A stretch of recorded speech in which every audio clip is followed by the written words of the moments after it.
It felt good. We'll be getting started in just a little while. We'll be getting started between the 1 minute mark and 2 minute mark, and the top left elapsed time over there. So get yourselves strapped in. We'll be getting started in a little while. Before I start, though, I got my red Monster Ultra Red right there. We're gonna go ahead and have the first swig as we always do. So cheers to you.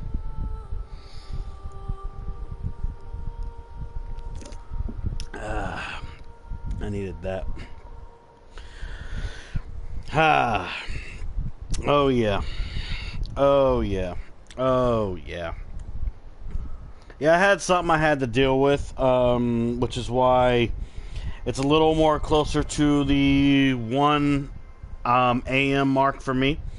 Shouldn't be anything too bad, but it's all good. It's Bloodborne time, you know, so get yourself strapped in. We'll be getting started in a little bit, though, guys. Just trying to get myself a little bit comfortable here.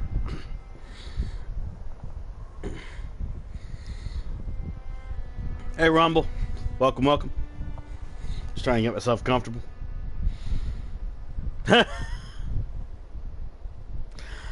Thanks, Stream Elements. I appreciate that. But yeah, go ahead and share the stream around on the proper Discords.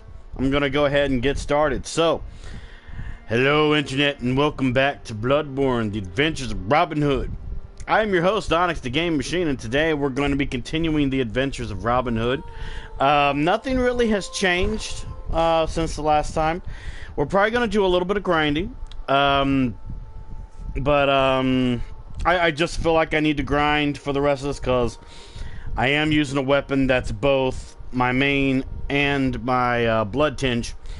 And I feel that it's necessary that we grind a little bit.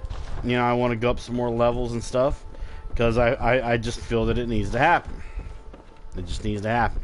So I know the perfect place for us to go and do that, which is going to be the lecture building. We also need to grind some Quicksilver Bullets so we can use the bow more, because I'm starting to get a little bit low. And one of the places where you can get drops when it comes to Quicksilver Bullets is the lecture building.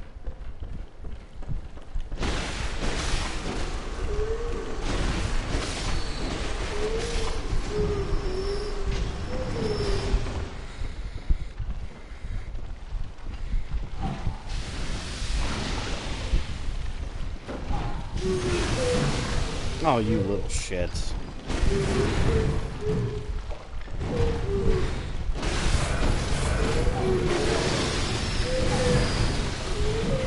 I hate that they can do that through the freaking wall.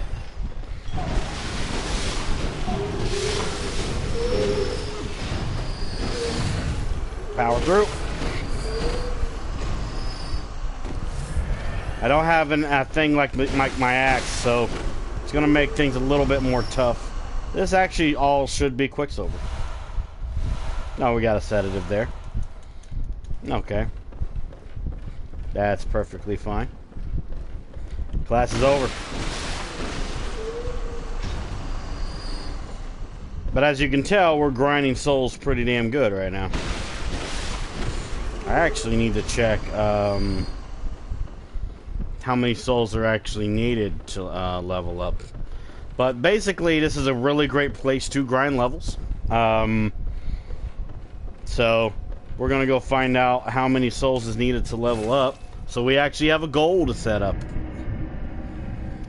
But I guess I could kind of reveal why I'm a little bit late. I was playing a little bit of Fallout 76 off my off time, and I ran into an interesting little glitch, and I'm currently hoping that the glitch is over by the time I pop back in after Bloodborne.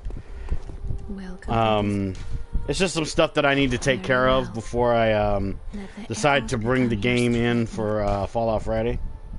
Okay. So basically in the 2s. Okay. But I'd rather not discuss the glitch because it's kind of got me a little bit pissed off. But aside from that, though, yeah, that's all we will actually say about that. And if the glitch decides to not subside due to Bethesda being a buggy fucking company, we'll probably have to postpone Fallout 76 for Fallout Friday until I can find out something, some way to deal with this situation. Because, I mean, is it a game-breaking glitch? Not completely, but it can make things very, very hard for me. In terms of just live streaming. Look at that drop in frame rate right there. Hey Rumble, would you mind clipping that right there? That's that drop in frame rate. That was actually pretty interesting right there. I hardly ever get to actually show off when a lot of things appear on the screen, and it slows down the frame rate. That's actually a pretty interesting thing to clip if you can.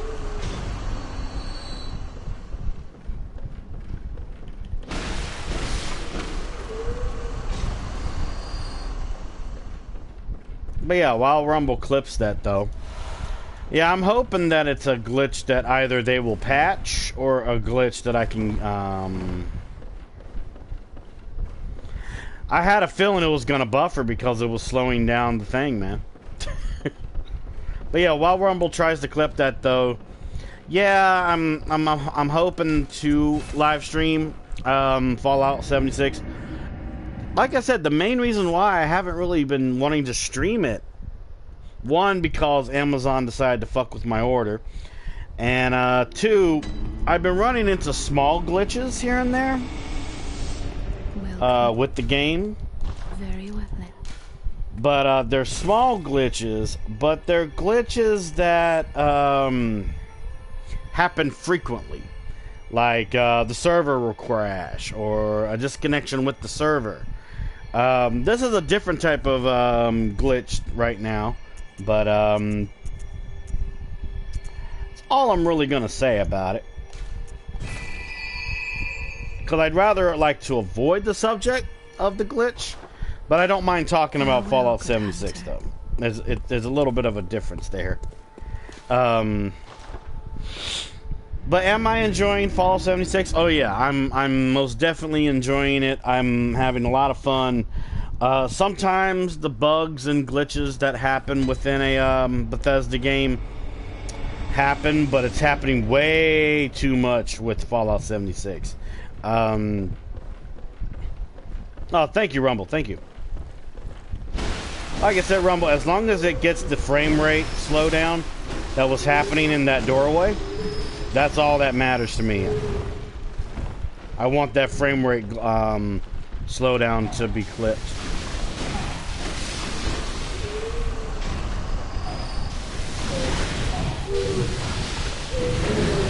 Quit!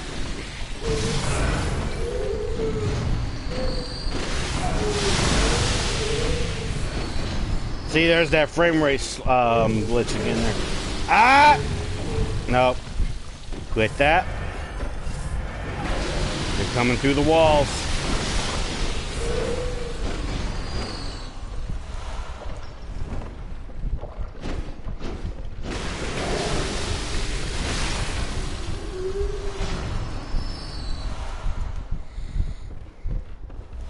At least I'm getting some Quicksilver Bullets out of the deal. I'm going to need a lot of those if I'm going to continue on with my bow. And the reason why I'm putting up my skill instead of my blood tinge right now is because I also need to be able to use the sword part as well. So, yeah.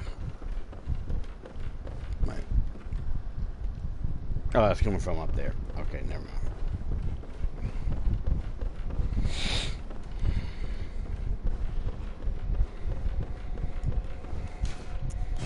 But yeah, I'm enjoying the game. It's just, the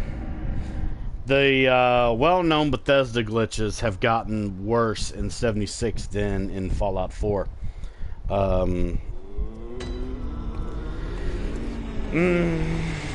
I'm just hoping that they deal with that bullshit before the game becomes a flop. Because I really like the game. I really like Fallout 76. And I like how you can either be a full quest-on person, or you can do your own thing. You know, like, the pathway is literally yours in 76 versus in, like, Fallout 4, where you're trying to find your son. You know, Fallout New Vegas, you're trying to find the guy that shot you in the head. You know, Fallout 3, you're trying to find your dad. You know, and if I really wanted to get into it, Fallout 1, for example, you're trying to get a water chip, you know, for your vault. You know, like, all of them have a set storyline. And I've always wondered why we haven't really gotten our own little storyline, you know?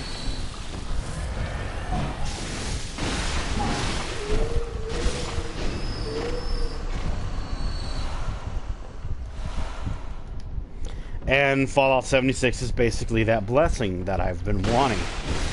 Like, ever since New Vegas, ever since I played New Vegas a long, long time ago, my first time, I was always like, you know what if there was a Fallout Online? You know? Like, this was before I met my Fallout friends and all of that. You know, I was always wondering, what if there was a Fallout Online? Would it be as weird as, Elder Scrolls Online? Because, I mean, I've played a lot of Elder Scrolls as well. I just didn't really like Elder Scrolls Online. Because, once again, Elder Scrolls Online is very similar to Fallout 76. But I feel more... How can I put it? I feel more freedom in 76 than when I played Elder Scrolls Online. But that's just me. You know, that's just me. You know, everybody has their own different preferences, and I completely understand. You know, everybody's entitled to their own opinion. Some people think that Fallout 76 is the worst Fallout game ever made. Some people say that, you know, it's a big flop. However, I try to look through, you know, the criticism. I try and look through all the bad stuff. I always try to find something positive. You know what I'm saying? I try to find something positive. And in the end, there's a lot of positives in Fallout 76. But there's also some small cons to it.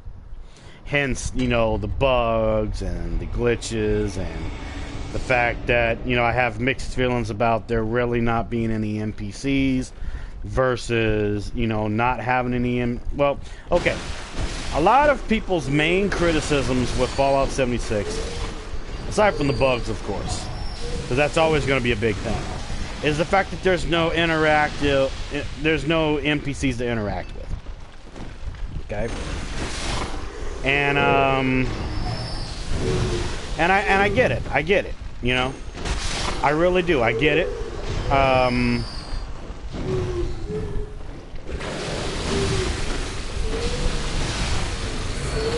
And I understand. You know, but I have mixed feelings about it because, one, you know, with NPCs, you were given a set pathway, which meant, you know, you had a set storyline that you had to go through.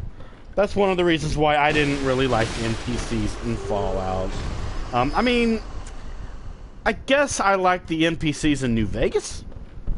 See, in Fallout New Vegas, even though you had a main mission in mind, which was, of course, find Benny and get revenge because he shot you in the head, there was a little more freedom in Fallout New Vegas than there was with, like, Fallout 3 and even Fallout 4. Like, some people will even say that Fallout New Vegas is the greatest Fallout game ever created. And I guess you could say it's kind of a tie between Fallout 3 and Fallout New Vegas. Like, for example, my dude Iron Hobbit, he loves Fallout 3, okay? But then there's people like me and Bing Deadpool. We both like Fallout New Vegas, okay? And I'm just saying all this not just to talk about Fallout, but also because I'm grinding and it could be very dull if I just sit here and do the same damn thing and not say anything. You know, like, I think y'all get it. But yeah, it's like New Vegas was the closest thing to ever any kind of freedom in a Fallout game. Okay. Let's see. But yeah, I just have my mixed feelings. And everybody is entitled to their own opinion. You know, everybody is always entitled to their own opinion because there's really no right answer. You know, even if you have the facts, quit being a shit. I need to heal. I need to quit being stupid and just heal. It's something that I used to preach to someone I used to know, where it doesn't matter what facts you have, everybody's going to have their own opinion. You know, it doesn't matter if the facts say that I'm wrong about something. Opinions will always be more of the balance than having the facts. Like, you know, like for example, you know, there's a lot of evidence to prove that the Earth is round. Now, okay, I believe that the Earth is round, so don't worry about that, okay? But there will always be people that think that the world is flat, and everybody's entitled to their own opinion. You know, even if the facts say that they are wrong, everybody is entitled to their own opinion. Because if it wasn't for opinions, we wouldn't have the unique world that we have today. Because if all we did was just go by facts, we would have one of the worst dull worlds ever. If it was flat, we'd be pancakes. Exactly. But yeah, it's like for example, you know, there are a lot of pros and cons to Fallout 76. And I get that, you know, I get that 100%. I like Fallout 76. You know, there are bugs and glitches in the game. I get that. There aren't really any human NPCs to interact with, only robots. But you also got to realize, you know, kind of the background of Fallout 76. See, yes, there are corpses around, you know, dead raiders, dead settlers, you know. There's even Scorched, which were, you know, regular people at one point, but, you know, just somehow survived, you know, the Fallout apocalypse, okay? And 9 times out of 10, those Scorched will end up becoming, you know, like feral ghouls and things of that nature. You know, I get that. I get that a lot. You know, I'm a lore guy. You know, will you quit going through the walls? God damn, you guys are something else. Oh my God. Quit going through the walls. Quit. Quit it. Quit it. Quit it. Get back. Get back. Get back. Back. Get back. Get back. Get back. There we go. They should be police officers. Yeah. Fucking arcane goo monsters. Yeah. They should be police officers. But yeah, I mean, you know, I'm one of the guys that likes Fallout 76. And I'm going to tell you some of my reasons why. One, I feel a lot of freedom in Fallout 76. Like, you know, like for example, there's 3 different ways that you can play Fallout 76, okay? And it branches out into different categories as well.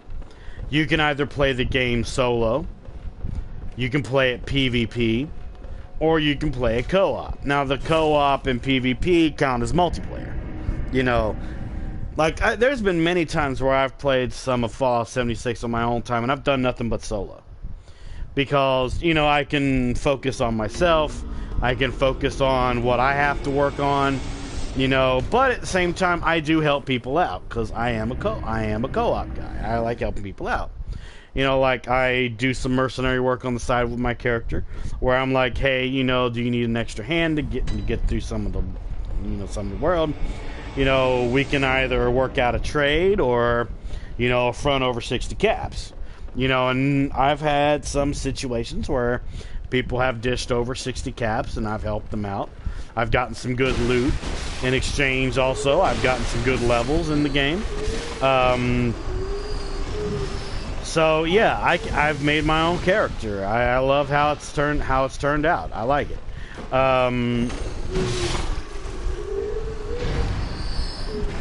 But also, you know, with solo gameplay, you know, and all of that jazz, there's also other little subcategories that you can put into play as well.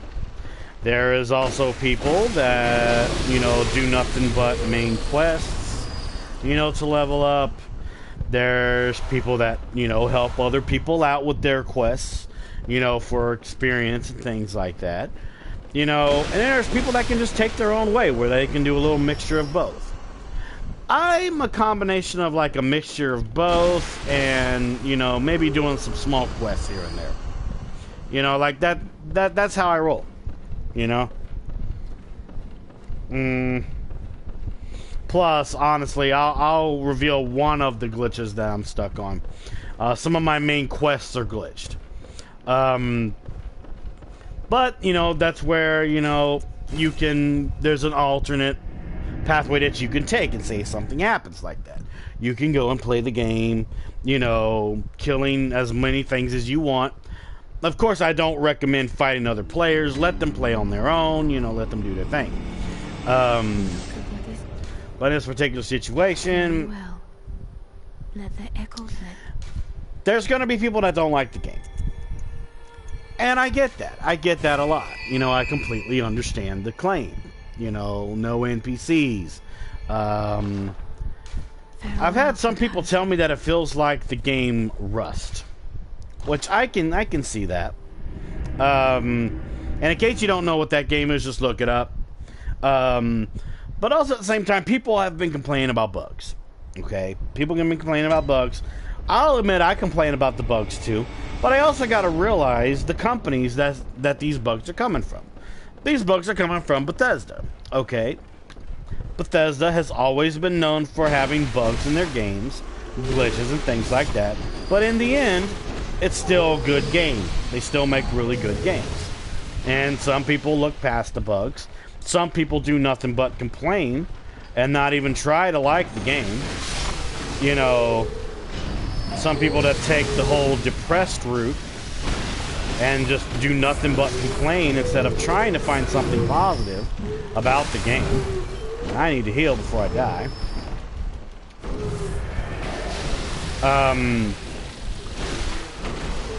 But see, in my case, you know, I'll give some examples, okay? The Fallout games have had bugs, alright? The Wolfenstein games, when I streamed those, they had bugs. Who was the maker for those Wolfenstein games? Bethesda. When it came to Elder Scrolls, when I used to play, you know, the old school games, and plus Morrowind, Oblivion, Skyrim. Okay? All had bugs. All had glitches. Who made them? Bethesda. When it came to when I played the demo for Prey, and also when I've lurked in a lot of Calix Page's streams. Shout out to Calix Page, because I'm mentioning him. When he was playing Prey, it had bugs and glitches. Who made Prey? Bethesda. When it comes to games like what is it? Yeah, Rage. Rage was another game. It had bugs and glitches. Who created it? Bethesda. But in the end, these are iconic games. These are games that people still play. There's even a lot of dedicated fan bases to these games. Skyrim, Fallout, Wolfenstein, because I love me some Wolfenstein. In the end, they have bugs, they have glitches. They even have game-breaking glitches. But in the end, people still come back to them. Why? because of who made them. Bethesda. So in a way, it's kind of like a two-sided coin. Okay? In the end, there's a lot of bugs in the game. Will you quit coming through the wall? Oh my fucking god. Just freaking die. I just wanted to get a freaking... Oh my god. Really, guys? Like, I'll get to something else in a minute. Hold on. Give me a minute. I need to deal with these sons of bitches because they're deciding to come through the walls and doing some bullshit. Quit it. Quit it. Is that all of them? Nope. We got one left. Come on, just die. Jesus Christ. Okay. They like to be stubborn. But let me think of something else. You know, talking about Bethesda would be too easy. Let's talk about From Software. Okay? From Software. You know, first thing that someone would think of when it comes to From Software would either be Armored Core or Dark Souls, okay?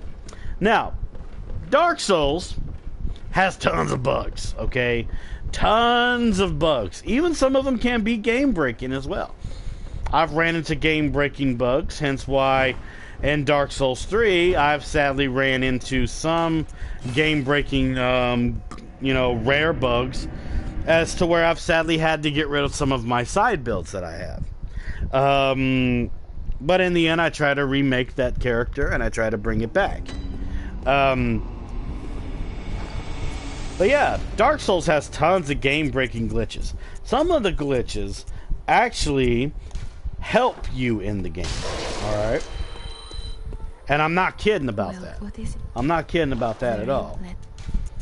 Yeah, we're gonna keep doing that.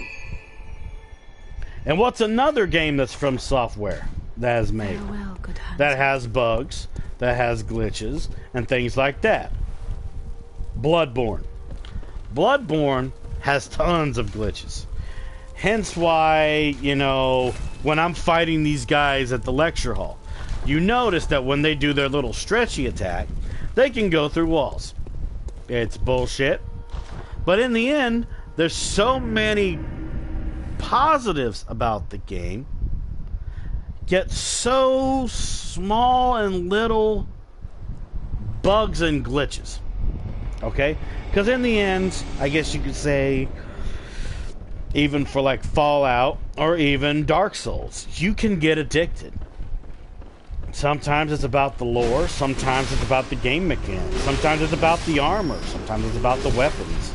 You know, sometimes it's just about, you know, the scenery. Sometimes it's the experience, you know?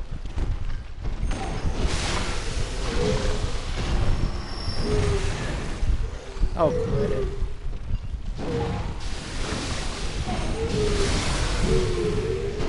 I just wanted to get some of my spin attacks off, because I hardly use it. But yeah, you know. Hell, I'm gonna tell you this, okay? Back in the day, before there was even consoles, or even before consoles even became, you know, a main staple, there was PC gaming. You know how many bugs and glitches there were in PC games? I bet you that Mr. Rumble Roses... Let's go back in time, Rumble. Let's go back in time when you were a little itty-bitty Rumble, okay? Before you even had a YouTube, you were a gamer. You played things on your PC, okay? And I'm going to tell you how I know that you've done stuff on PC. Because you've played Doom. You've played Doom 2. You've played even Duke Nukem, okay? And let me tell you something. Doom and Duke Nukem, even Blood, not a well-known FPS game, but started on PC. Only was on PC. That's a game that needs to be on a fucking console. Will we ever get it? Probably not. But in the end, it would have been amazing on a freaking console. Like, I could see it being on, like, Sega Genesis back in the day. But, yeah, back in the day, when me and Mr. Rumble Roses were itty-bitty little guys, okay, we used to play games on PC. Before the consoles became a thing, before the whole thing with the bit wars, exactly, there you go. When I was a kid, I played Duke 3D on my dad's computer. There you go. And let me tell you something, and I'm gonna ask Rumble,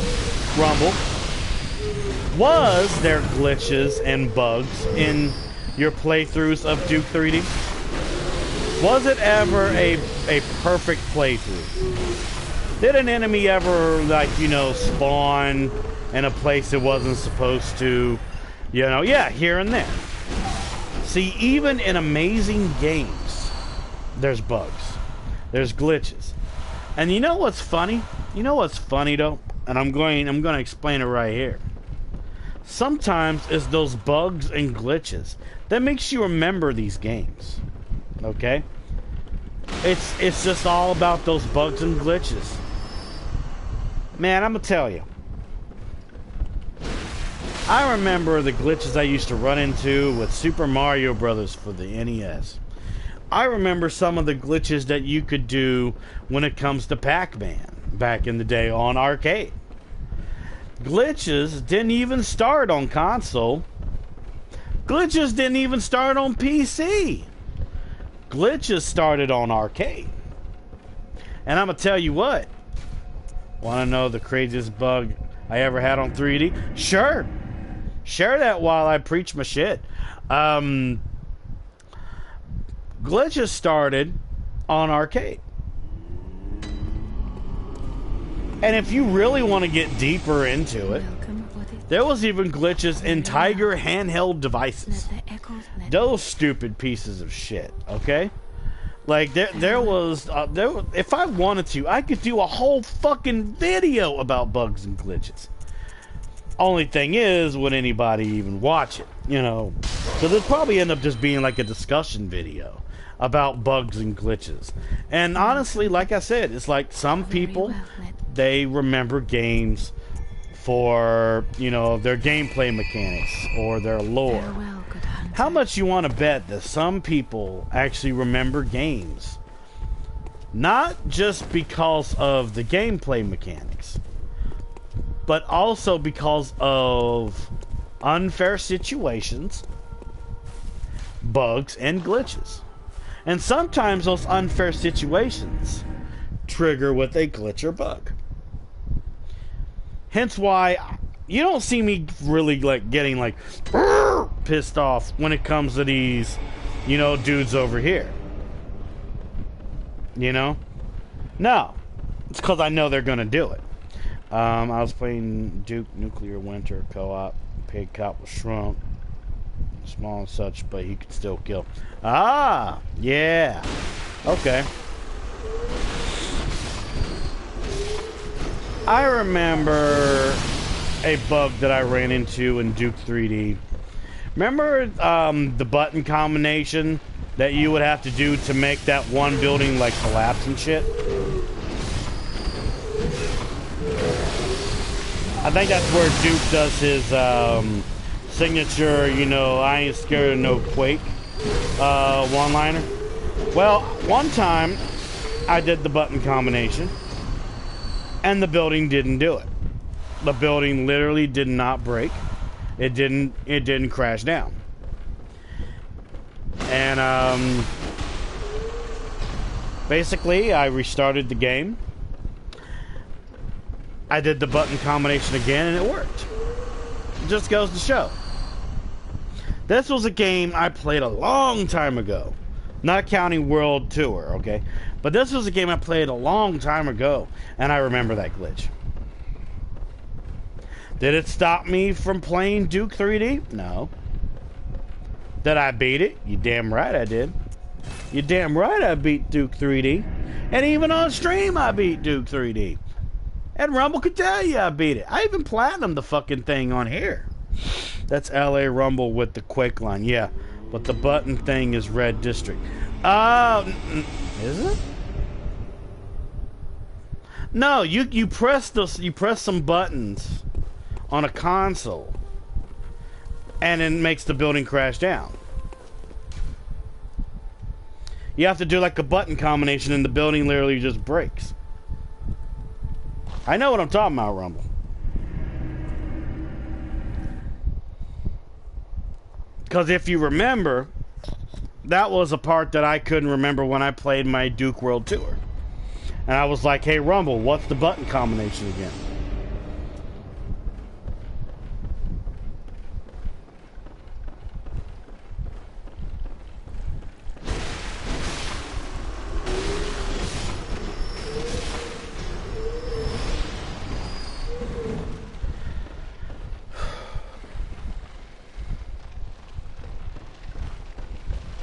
I believe so, yes. And then it popped up the buttons and shit.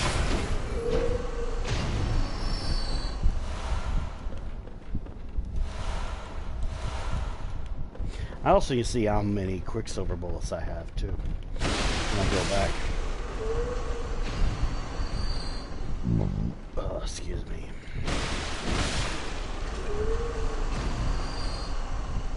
Might even equip a rune too when I get back, just temporarily, so I get something from my Quicksilver. I need to find those. I think that was Red Light District. I believe so. Yeah. It's some of my drink here.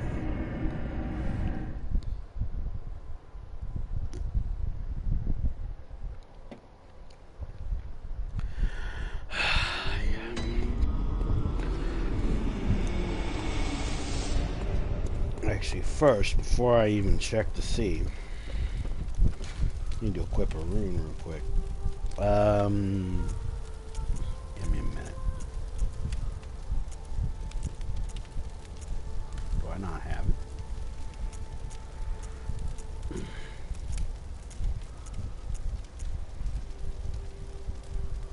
I guess I could do the eye rune. I thought I had the one that makes enemies give me more blood echoes, but I can do eye. I can do that. Because when you say button combinations, ability collapsing, red light is the main level. Yeah, that's it. 237. Okay.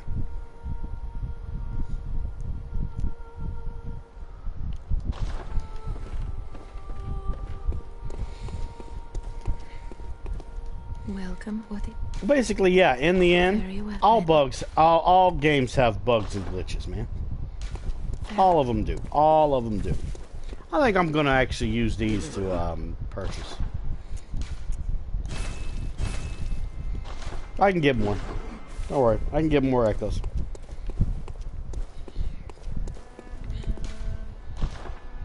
I need to get my Quicksilver up. So there's different ways that you can do that. You can get them also from the slain enemies here. You can purchase them, but which I'm also trying to level up as well. Or, you know, it's whatever. But yeah.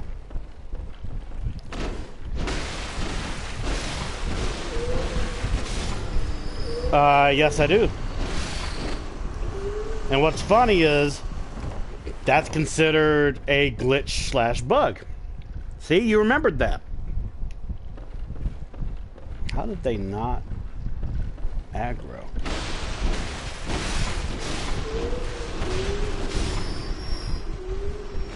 There we go. That made them aggro. But sometimes bugs and glitches can occur with bad RNG as well. RNG has been going on for years. Oh, no, you don't. Even before RNG was even discovered by the gaming community. there's been RNG going on even since PC. Honestly, even since arcade, to be honest with you. And I'll give you a perfect example of RNG, also known as random number generator. What an enemy would do is different every time. Pac-Man. You know, the little ghosty goos that are trying to get you, right? Alright. There's RNG in that. Like, okay, let me explain RNG in a bit more of a regular way. Just in a way where, you know, a regular person probably understand. Okay, let's say you have a little ghost goo, okay? You got a little ghost from Pac-Man. Let's do it from arcade RNG, okay? So bear with me, we're gonna do the RNG of Pac-Man. The ghost, will it go left? Will it go right? Will it go up? Will it go down? Okay? But here's the other thing about it. I once explained that RNG is like rolling 2 dice, okay? One dice will give you something random that the enemy's going to do, and one dice is going to do something as well. So one dice for Pac-Man will be, okay, will it go up, will it go down, will it go left, will it go right? Okay? Now, the other dice will literally be this. Will the ghost come after you? Or will it just roam around on the screen? That's where the second dice would come in, okay? So that's basically how the RNG goes with Pac-Man. Same with Miss Pac-Man as well. Now, of course, you know, the RNG can do a full 360 flip when you get, you know, big white pellets. But here's the funny thing about it. There's only one set thing of RNG. There's one main flip when it comes to the RNG for that. And I'm going to tell you what that is. Let's say you, as Pac-Man, get a white pellet.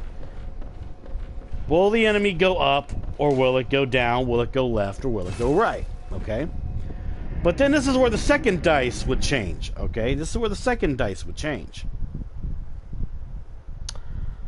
It's not going to be chasing after you or going randomly on the screen. It will be trying to get away from you. Okay? And will try to go on a random little runaway. Speaking of Pac-Man, I found a Rick and Morty Pac-Man fan game. Okay. Sorry, I'm just on a roll with this subject. Plus, you can learn something too as well, Mr. Rumbarosa. Let's talk about maybe Resident Evil. Okay, we're going to talk about the RNG of a zombie. This is where things will get a little bit more complicated. Because, well, instead of there being 2 dice, let's say there's 4. Alright?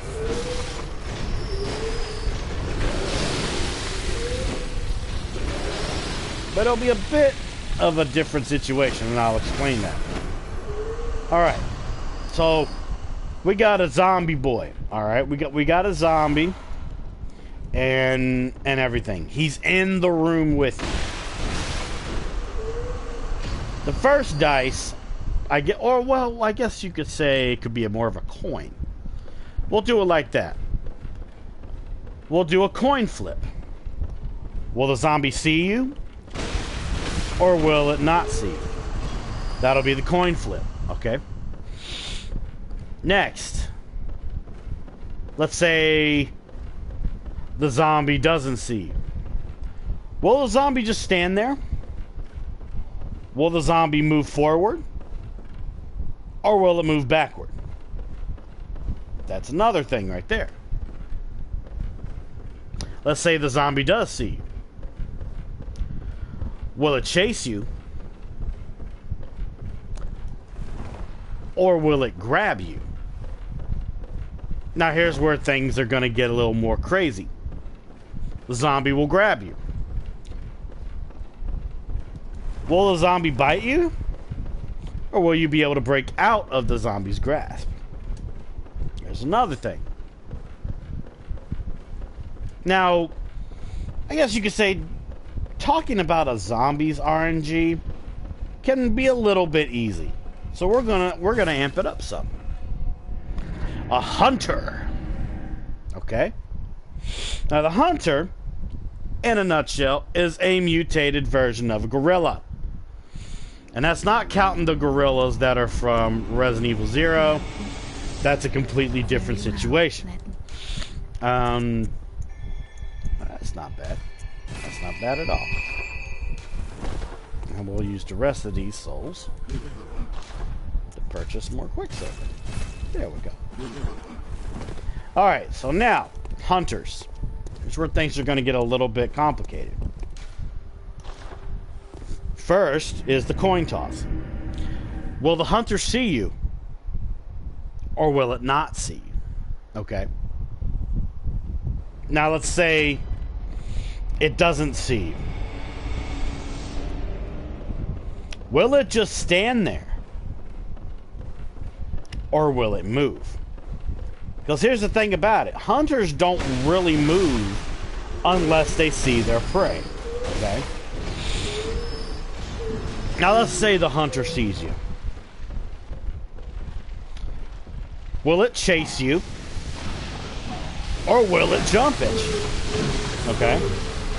This is where it gets complicated. Because hunters can jump.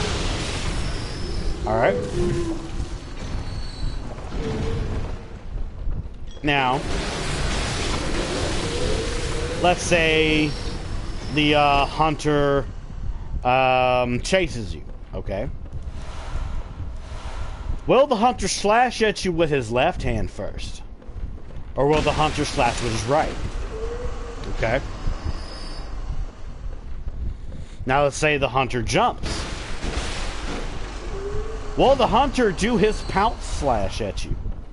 Or will he miss? That's all that RNG is. Now, if I wanted to put it in a definition that people would understand, I guess you could say it's the decisions of the AI. Each AI of an enemy is programmed with a specific set of commands, protocols, okay? Also keep in mind I learned a lot about this in college as well, but this is also me talking upon experience. Because I'm not just a gaming machine when it comes to playing games, I'm also a gaming machine when it comes to logic as well. I used to make notes on all the RNG back in the day. Jeez, I miss all those damn notebooks, I'm telling you. I used to have stacks upon stacks of notebooks back in the day when I was a kid. But then my mother decided to get rid of those because she didn't like the fact that her son was a nerd. But anyways,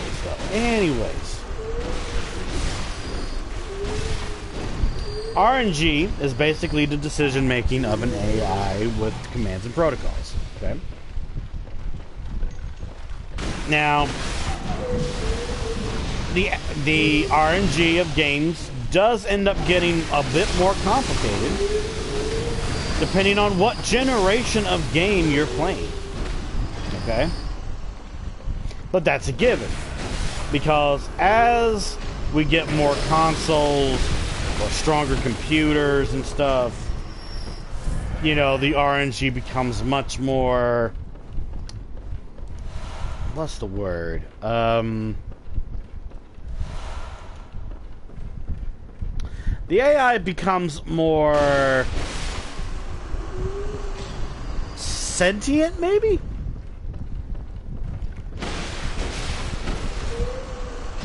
Like, there's a reason why I'm good at a lot of old school games. Is because the RNG can be read a certain way. Okay? We're also going to pop this Kin Cold Blood. Because I don't want to come back in here to do another level up when I could just do it here. We're still going to be grinding, though, but, you know, I like talking about this stuff, you know. But there's even RNG in games like Halo. Hence Sauce Jace and her Halo retrospective, you know. We could talk about a grunt. How a grunt could run at you with a gun. A grunt can also, how can I put him? Throw a grenade at you. A grunt could be a suicidal grunt where he has 2 stickies on each hand. He just goes in to get you. But at the same time, I guess you could say, as we get more better consoles and much stronger computers, it's very hard to read certain RNG of games. And there's pros and cons to a lot of new games these days. See, some games in the modern age are pretty good. Some of them suck ass, and I'm going to tell you why. Sometimes companies, like for example, if you want a game that tells a story, alright? Sometimes the less, how can I put it? The less resources, the more you can work with, I guess you could say. That's why a lot of people like old school Super Mario Brothers, but yet some people don't like Super Mario Brothers Wii. I, however, do not like Super Mario Brothers Wii. I've played it. I don't like it. Especially with the Wii U version. The Wii U version's a piece of shit. I don't like that. I don't like the physics for that. It's also a reason why I like the old school Mega Man games. But yet I don't like Mega Man 7, 8, and even the demo I played of Mega Man 11. Because they're adding too much to something that didn't need adding on to. Okay?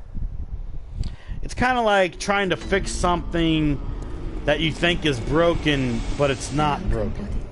You know, it just doesn't need to be repaired. It doesn't need it, okay?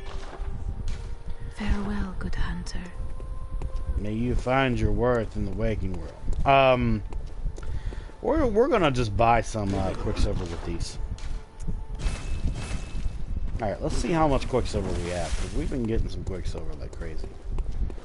Let's see.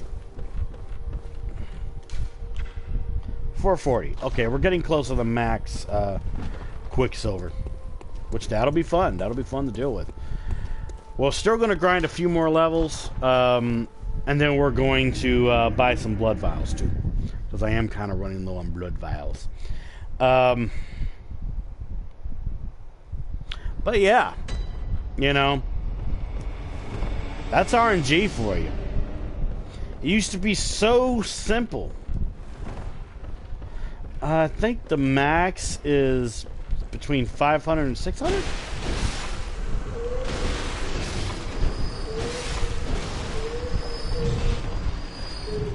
It's been a long time since I've had max Quicksilver.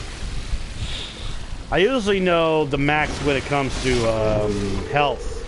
Like, oh no you don't! Oh no you don't! Nope, nope, nope. They tried to pull some bullshit right there. Tried to get me stuck. Oh no, you ain't gonna do that shit. I know I'm being a little bit reckless, but I don't care. You can get reckless with these guys, because they get reckless with you. Because these guys, they either drop Quicksilver or they drop sedatives. They drop Quicksilver more.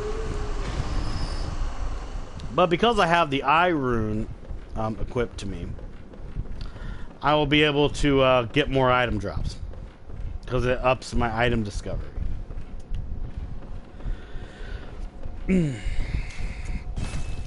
plus I need to get up to my levels anyways, because I need to, I forgot to do that last week because I had a lot of stuff going on. But yeah.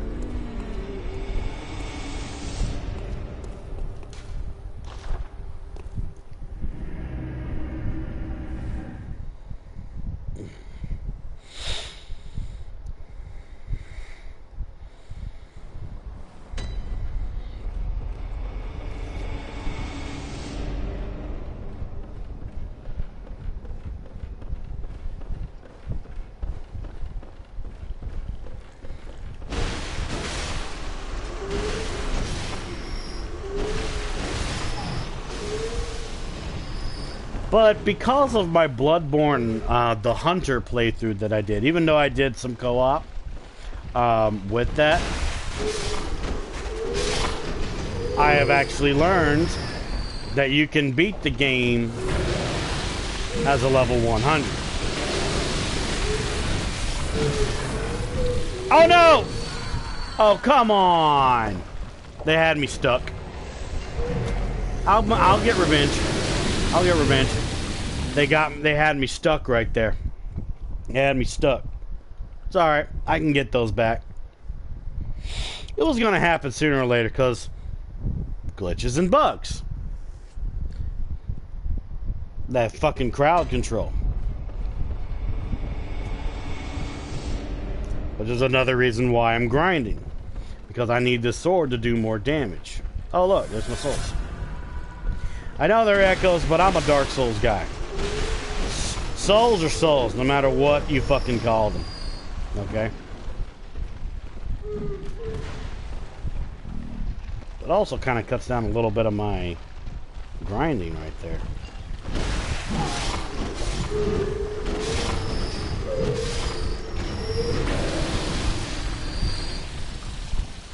Come on, boy.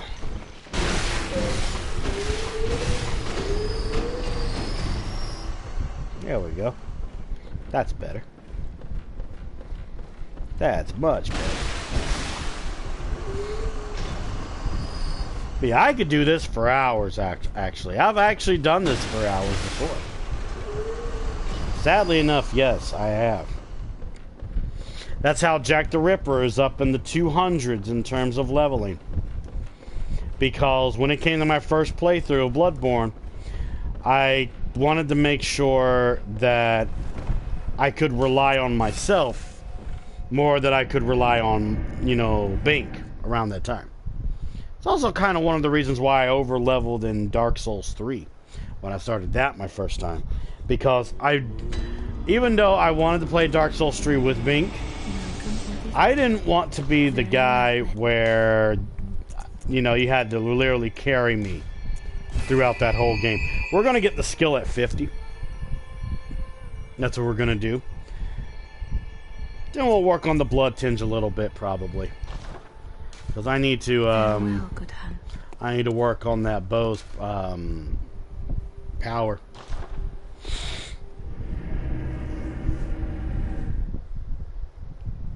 But we'll probably put the blood tinge at 30. The blood tinge doesn't even need to be that high. The thing about this, the bow, basically, like if I was to look at this stuff, basically skill is dexterity. Alright? Strength is strength, vitality and endurance, blood tinge is basically like intelligence, arcane is faith. It's literally just Dark Souls with a twist. That's why I try to tell people that play Dark Souls versus Bloodborne. Bloodborne is Dark Souls. It just has a different twist. That's bullshit. That was supposed to connect. Fine. No more playing. Wait.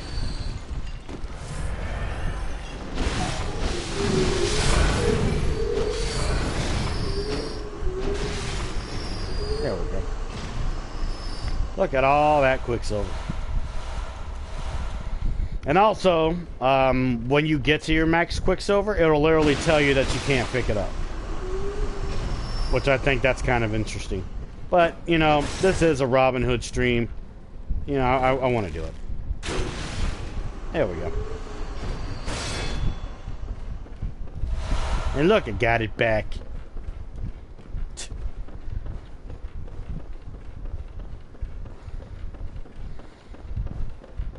See, people will even say that Dark Souls is harder than Bloodborne. Bloodborne's harder than Dark Souls. It's really the same game. Dark Souls 1 and Bloodborne are basically the same game, but with an opposite touch to it. To, like, for example, Dark Souls forces you to be more defensive, while Bloodborne, it tries to give you the feel of trying to be more cautious. Okay? Of course, the weapons are different. The gear is different. You have to be more reliable with your resistances more than your armor. Hence why technically, when people really think about it, but which not many people do, but when you really think about it, Dark Souls 3 is just Dark Souls 1 mixed with Bloodborne, and I'm gonna tell you, I'm gonna tell you how I know. Okay, aside from the fact that I've played both these games so much that, you know, I'm not gonna say that I'm right about everything, but there is some stuff you should listen to that I say. Okay, okay. So, like, for example, when you play Dark Souls 1, okay, when you play Dark Souls 1, you can upgrade your armor. You can upgrade your weapon. When it comes to Dark Souls 1, you know, you have a lot of stuff combined. And, you know, when it comes to endurance, it's not just with your stamina. It's also with your spell casting and miracle casting. And also at the same time, it also has to do with your... It also helps with your, you know, resistances as well. Now, let's say we bring in Bloodborne in this situation, okay? Now, Vitality in Dark Souls was a combination of two things, okay? In Dark Souls, let's compare it to Dark Souls 3. Okay, Dark Souls 3 has Vigor and Vitality. Okay, Vigor is your health. Vitality is your equipment load or your physical defense. Okay. Now in Dark Souls 1, your equipment load, your stamina, and your resistances all were put in your endurance. Okay? And of course, you know, Vitality was basically Vigor. That's how it was in Dark Souls 1. Okay? Now, Dark Souls 3 has something called weapon art. It technically was a thing in Dark Souls 2, which of course I am not a fan of, but that doesn't mean I'm not grateful for some of the stuff that Dark Souls 2 brought to the table. You know, there was some very important stuff that Dark Souls 2 brought to the attention of the developers. I'm just glad that we didn't have to fully deal with the fucking ring system. Oh, I am so glad, because I hate the fucking ring system. I even hated Soul Memory. Soul Memory was absolutely fucking terrible. They even kind of cut out the whole grinding thing. Which, yes, that means you had to learn how to get good. But it also had its situations with that as well. Like, let's say you wanted to play Dark Souls 2 with a friend of yours.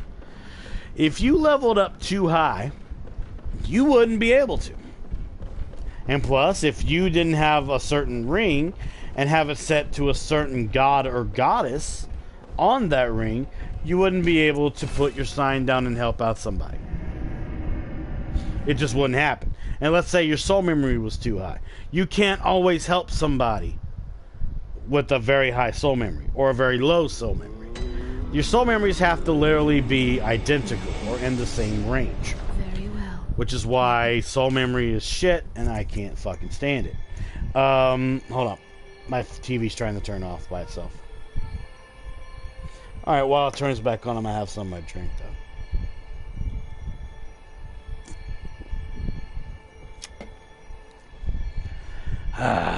Yeah. I'm fixing my pockets on my pants. But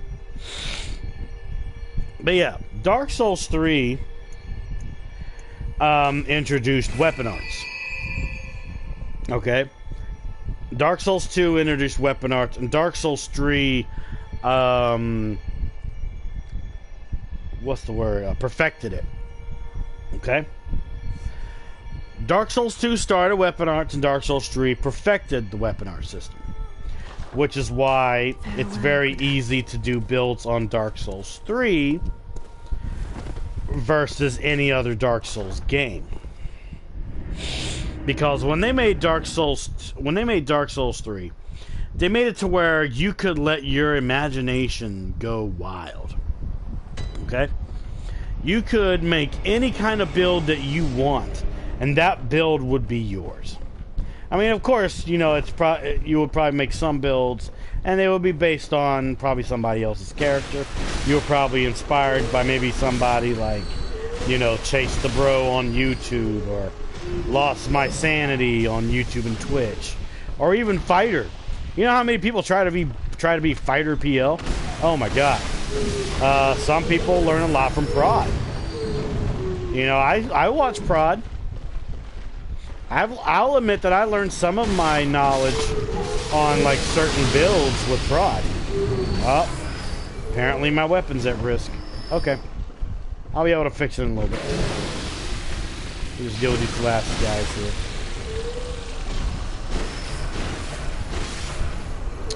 Yep, I need to fix my weapon.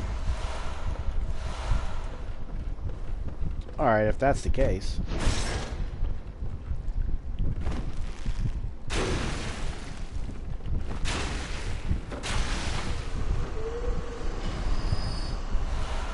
Sedative. I can get these back. When your weapon's at risk, you do less damage than you did before.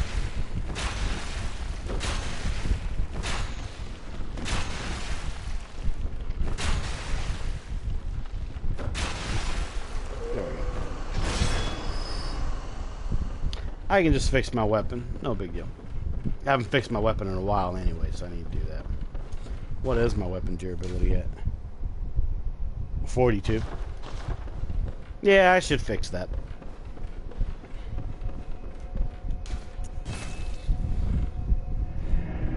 Let's see. Now, when it comes to Dark Souls 1, you can do builds on Dark Souls 1. It's pretty simple to do them as well, especially if you have a friend to help you out with, like, you know, souls and stuff of that nature, which I have some friends that help me with that. There we go. They're my Dark Souls peeps. I got Dark Souls peeps for Dark Souls 3 and Dark Souls 1. Not many, but I got a good amount. Let's see. Like, for example, I have my Solaire for Dark Souls 1. I actually plan on making another Solaire build for Dark Souls 1, but at a lower level. Just to open up more possibilities. Because with the whole thing with Dark Souls 1, it's a completely different formula, okay? It's a completely opposite formula to Dark Souls 3, but it's similar. Like Poise, for example. I explained that when it came to my Havel monster. Alright? Like, for example, I could perfect a Havel monster on Dark Souls 1. I could do that. No! Quit that. Quit game, quit it. Boy, you fucking guy. They're getting a little bit restless now. It's all good. They'll be dead. But, now, would I make side builds for Dark Souls 1? I've actually had people ask me that. I think even at one point you even asked me that, Rumble, if I was going to make side builds for Dark Souls 1. It's not, I'll say this is simple, but it's not simple. Because you gotta also keep in mind, Dark Souls 3 is technically the last Souls game that From Software has made. So a lot of stuff from Dark Souls 1, Bloodborne, and even Dark Souls 2 was put into the creation of Dark Souls 3. But before those games, they were their own thing. Very well. So, let's see. Okay, I'm low. Farewell, good hun. I can sell a few things. I get there. Yeah, I can sell me some damn bloodstone shards. Just regular stuff. I don't need the regular shards. Like for example, it's just a completely different formula. It's different, but it's similar. But it's kind of like when they made Dark Souls 3, they put a little bit of the formula of Dark Souls 1 in there, a little bit of Bloodborne, and a tad bit of Dark Souls 2. Added their own stuff to the formula, and that's Dark Souls 3. That's basically how it is. Now, I guess what makes it different is because of the formula with leveling, with soul levels. Like for example, I could get a character to like level 100 or 150, and I would probably get nothing but regular gameplay summons. But it also will depend. It also depends on the level of your weapon. It doesn't really matter on your armor. What matters is the level of your weapon and your level. Okay?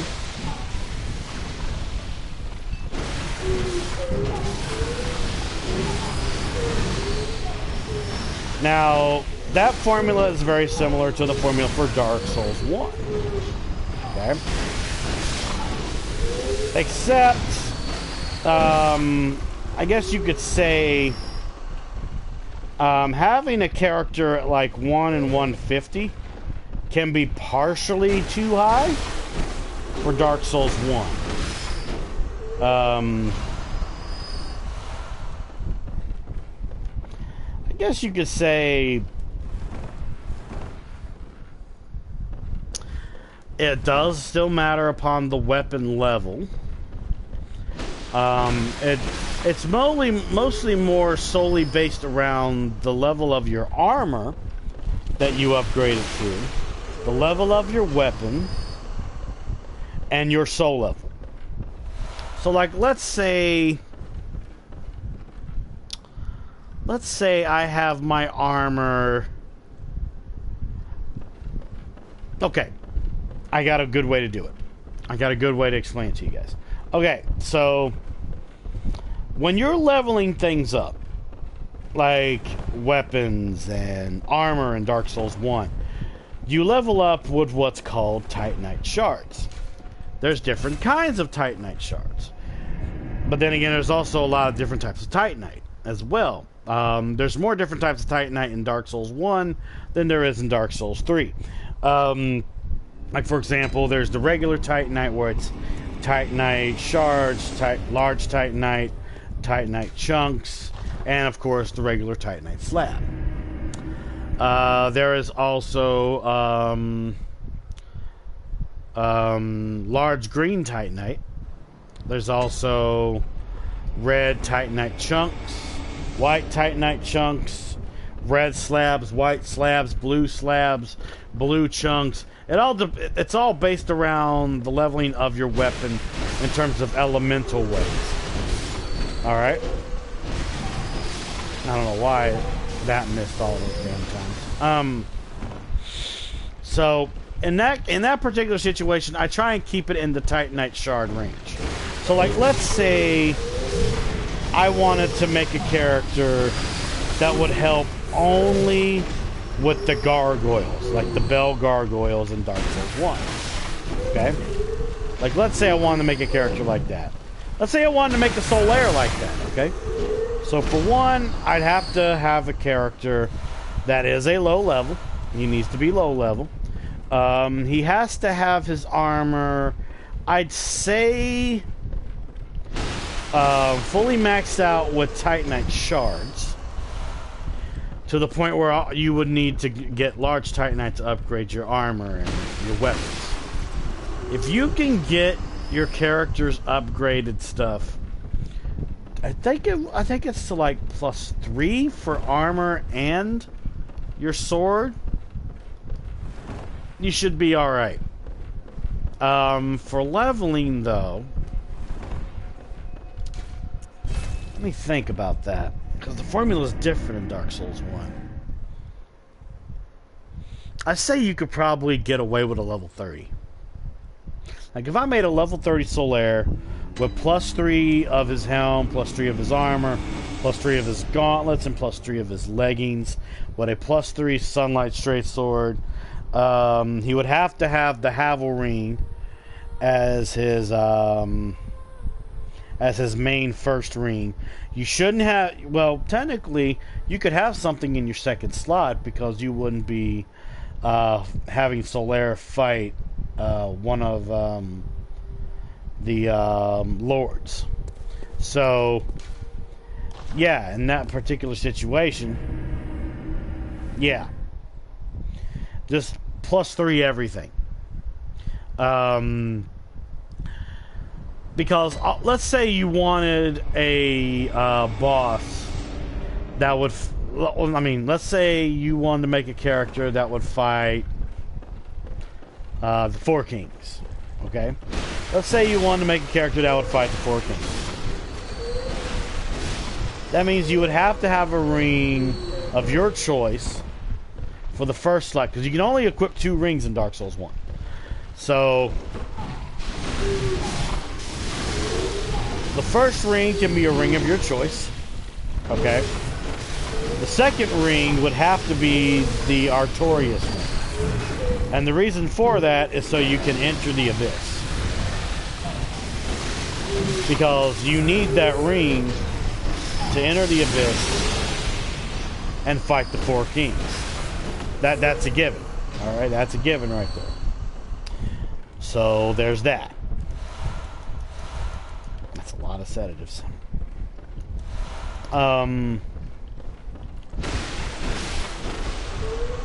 Let's see. Let's say I wanted something. I wanted to make a character that would solely be for the fire sage and the bed of chaos. God forbid the fucking bed of chaos. I would have to have a character that has 1 ring of my choice, and the second ring will have to be the orange ring. Because the orange ring makes it to where I don't die in lava instantly. I can actually run through lava, and I would take far less damage than I would without it. So there's that. I'd have to at least have a character that has all of his armor and weapon upgraded to at least 6. Welcome, what it... Because I guess you could say there is such thing as over leveling. That's a given. Okay, that's a given right there. There's such thing as over leveling. Duh. Farewell. That's in like almost any game. Okay. But in order to do certain co-op, you have to, you know, be at like a specific level. They increased the leveling in Dark Souls 3. Especially for invaders. Oh my god. When it comes to Dark Souls Remastered, there is some changes to it that makes it more not just co-op friendly, but even invader friendly. Like, for example, in Dark Souls 1, we didn't have a password system. It was randomized. It was literally that randomized. Technically, if it wasn't for Bloodborne, we would not have the password system. As well, Dark Souls 2 had a fucking ring system, but that was shit, okay? That was just pure fucking shit. Nobody likes the ring system. I would much rather put a password in than wear a fucking ring on my finger. You know? This ain't no Beyonce song where I want to put a ring on it. No. It's not that at all. You need to fuck off. I'd much rather put a password on than unequip a ring from a ring slot that's needed just to bring somebody in. And plus, when you put the ring on, you have to have a matching god or goddess as your beacon. So think of it like this: would you much rather unequip a ring slot, okay, to put down a ring just for co-op, and pick a random goddess as your way of co-oping with somebody, or would you rather put in matching passwords? That's why Dark Souls 3 doesn't have a ring system, because passwords are better. Dark Souls Remastered brought in the password system from Dark Souls 3, so that way it's easier to do co-op. For invaders, in Dark Souls 1, you could not use Estus to recover as an invader. You had to use humanity to recover. But in Dark Souls Remastered, they gave invaders the ability to use Estus healing. Limited Estus healing, but Estus healing nonetheless. Excuse me. So yeah, there's that.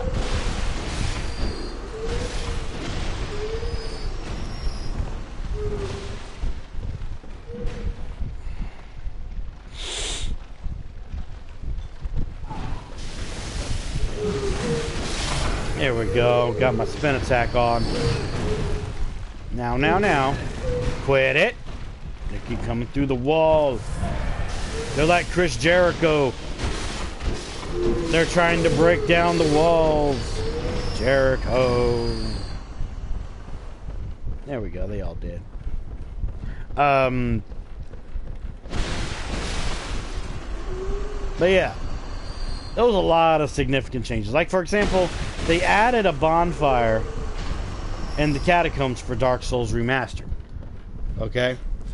There was only just that one bonfire around the beginning of the Firelink Shrine.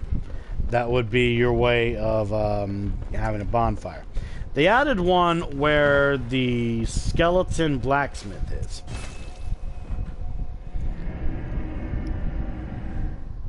They added a bonfire there, so it would be easier to get the pinwheel. Yeah, they added a lot of stuff to Dark Souls Remastered. Now, one of the biggest changes they did in Dark Souls Remastered that I love in particular is the frame rate in Blighttown. Now, the frame rate in Blighttown would slow down immensely because of all the enemies that are in Blighttown. It would slow you down really bad. Dark Souls Remastered fixed that issue to where it's nice, smooth sailing in Blighttown. I mean, of course, it's still a crazy place to be in. You know, I get that. But it's easier to direct yourself around in Blighttown now, because they fixed the frame rate. Hell, I own Dark Souls 1 for my PS3. I know what I'm talking about.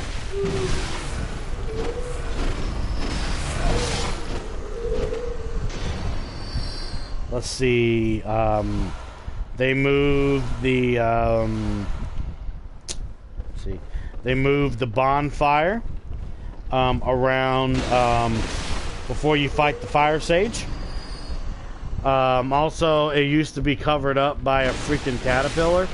I mean, not caterpillar. Centipede that you'd have to shoot down. It would literally glitch into the centipede. You'd have to kill it. They kind of moved it up so you don't really have to kill the centipede. You can just like hit the bonfire and just go, but you wouldn't be able to sit at that bonfire because that technically can be considered an enemy is in your way, and it could probably knock you the fuck down. Okay.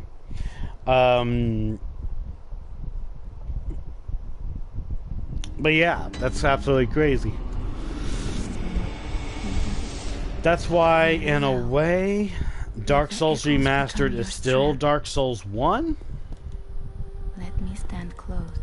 But it fixed a lot of its issues. Like I said, we're going to be getting the skill to 50 and everything. So then it's like, all I got to do is just worry about a little bit of blood tinge, my vitality, my endurance. I just want to get my skill out of the way because I want my skill to be 50. That's what I want. I'll probably even do some of this off stream.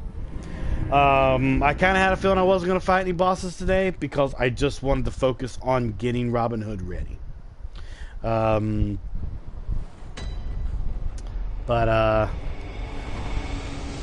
Yeah. That's basically the thing. Get through the door. Check something. Okay, after this, I need to repair my weapon.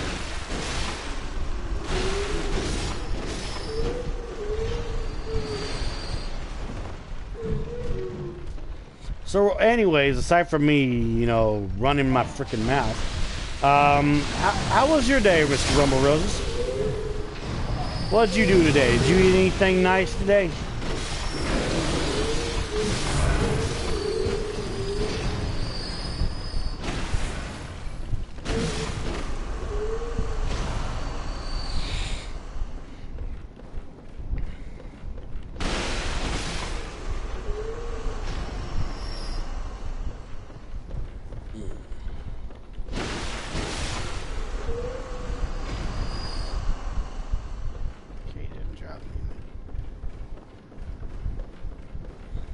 Oh, okay.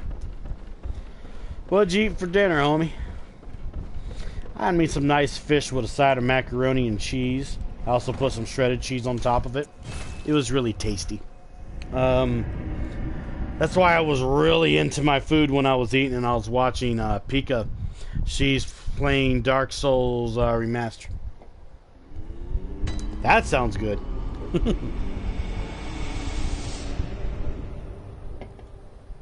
Yeah, that is good. I do love some good smoked sausages myself. I like smoked sausages that have like a, you know, like cheese in them, like cheese in the middle. Those are pretty good. Those are basically called bratwursts, though. Like bratwurst cheddar sausages. But I will say though, even though it's technically more of a hot dog than a sausage, Hebrew Internationals is like a good combination between a hot dog and a sausage. Hebrew Internationals are pretty damn good. I love a good chili dog once in a while. Like, you know, I'll get some really nice hot dog buns. You know, I'll get like some sliced cheese to put in the middle of the bun. You know, I usually boil my hot dogs because I like them to get plump and everything.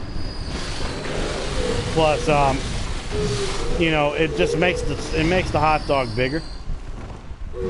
Gives me more. I know this is a bad word to say, but we're talking about a hot dog here. It gives me more filler when I eat it like that. But then I take the hot dog out the water. It's nice and plump. Put it on top of the cheese that's in the middle of the hot dog bun. I usually make some chili to put on top of it. And then sometimes I put like either some shredded cheese on top, or I'll put some easy cheese on top. And I'm gonna tell you, you have never lived if you've never put easy cheese on top of a chili dog. God damn. That is some amazing shit right there. But I recommend getting either the American flavor or cheddar. Don't get any other flavor because this doesn't go good with it.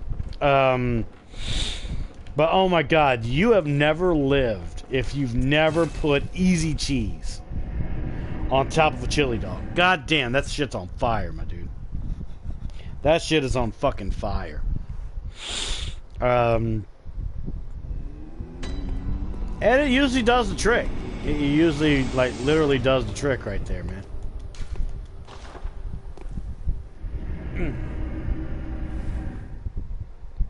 But,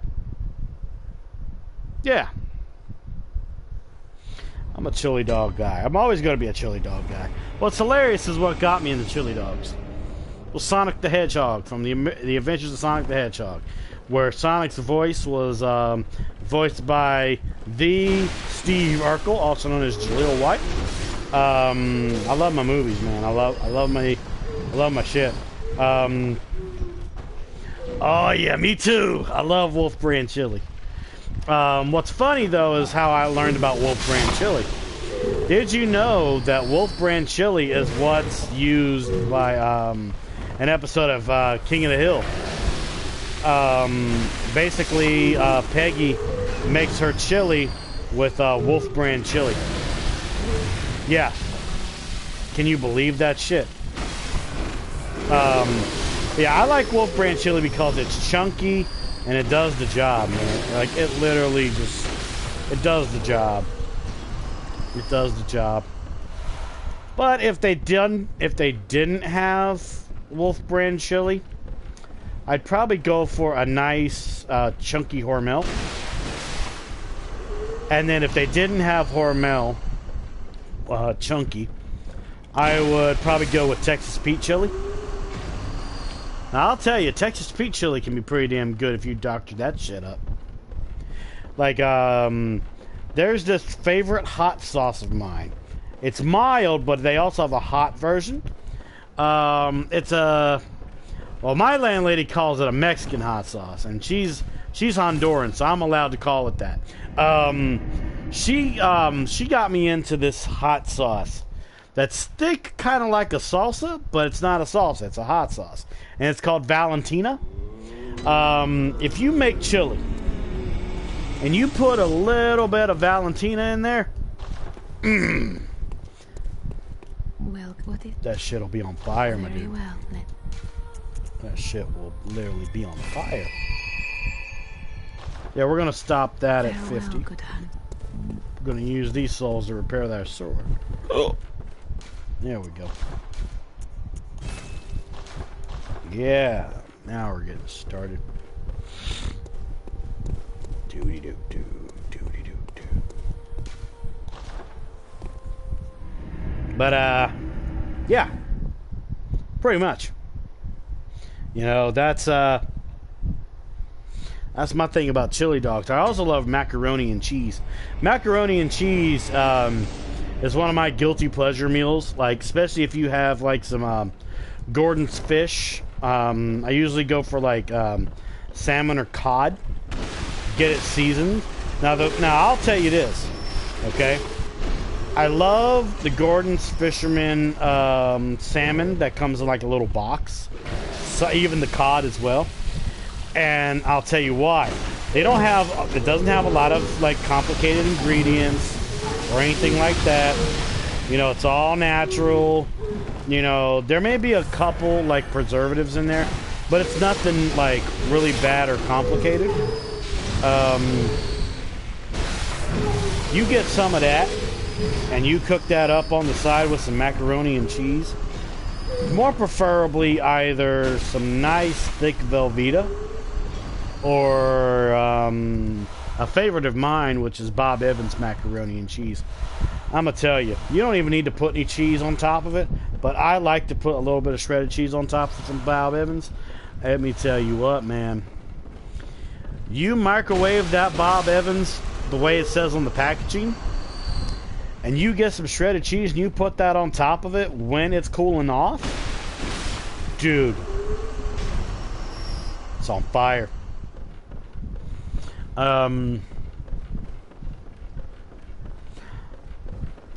I've even cooked a lot of stuff on my own too. Like, I'll tell you this, I love making me a nice freaking taco, either hard taco or soft. You know, sometimes, yeah, I'll get the ground beef that's in like a little, I wouldn't say a tube-like package, but it's in like a it's nice plastic, twist-tied plastic package. Sometimes I'll actually get actual really good meat, like some nice sirloin that's grounded up already, and I'll make some taco meat out of that. Get some nice taco seasoning, put a little bit of Valentina in there as like taco sauce to like blend in the flavors all together. And then how I usually like my tacos is I usually go in there with, you know, of course the beef, get some nice shredded cheese. I usually go with a nice sharp cheddar.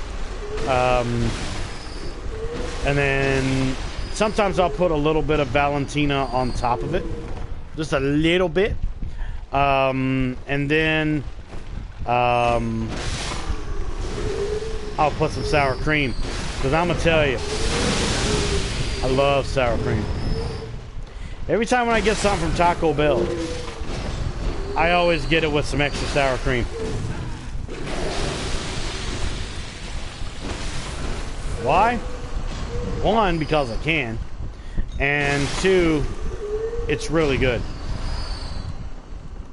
But I did have somebody ask me once what I would usually get from Taco Bell. Like, what's my favorite thing from Taco Bell? Because I'm going to tell you this.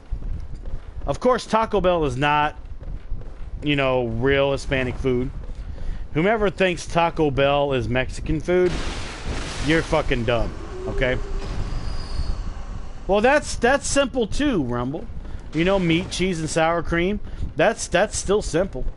I just don't like lettuce on a fucking taco. I think that, you know, completely messes up the experience.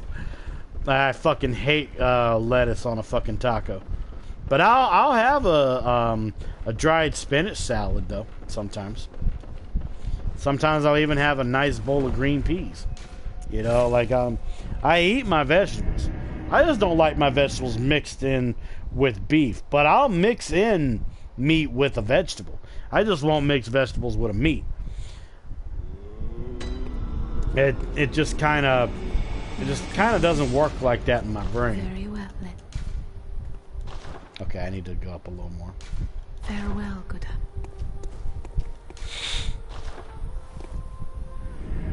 But yeah, I mean, you know, that's just the thing right there, you know.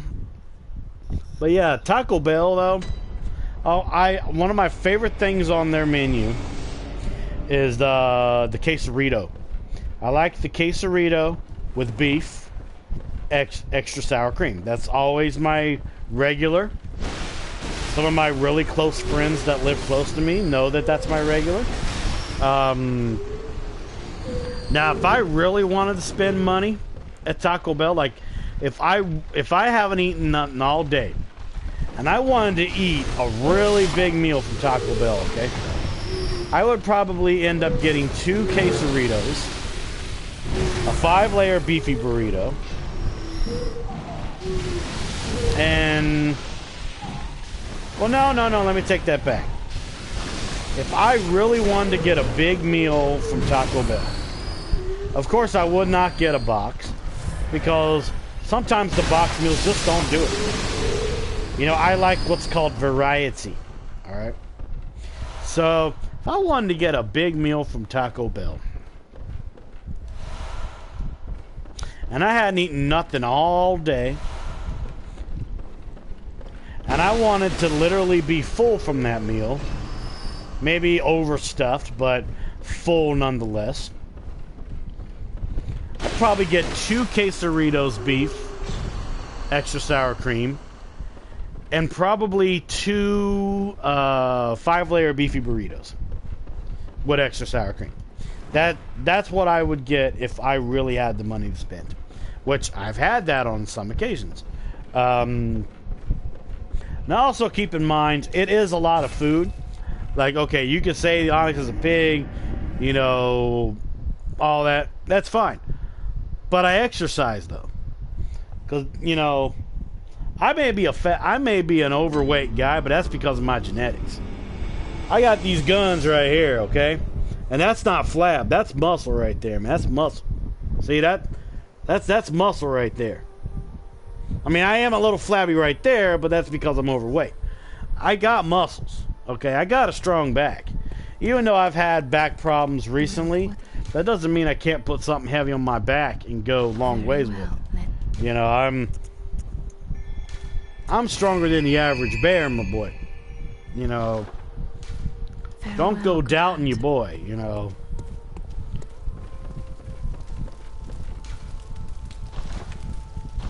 Oh, I want to see something. Okay, let's go take chunks. I want to see something real quick before I go back to grinding. Twin blood shards.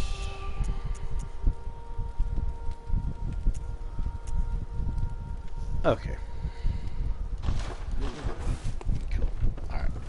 Gotcha.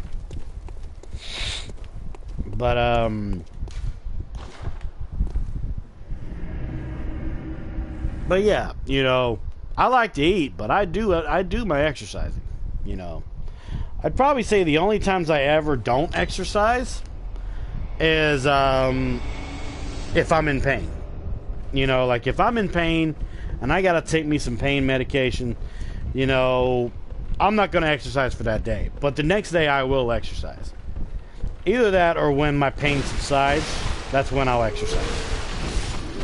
And I don't just go jogging around the block or anything like that. You know, sometimes I plug in my NES, get out my power pad, play some world-class track meet. That burns some calories right there. That just goes to show, even gaming can help build a healthy lifestyle. I always find a way to do gaming every day. No matter if it's me live streaming or me just playing a game.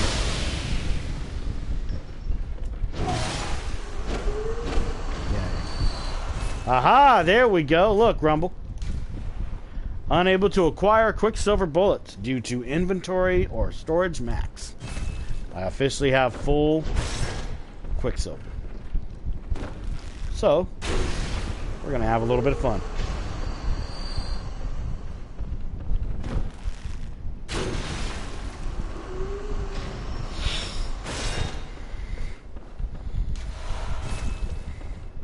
So I refilled that. So now, technically, I don't even need to pick up anything now. So let's go find out what the max of Quicksilver Bullets is, just to answer your question, Rumble. Let's go find out.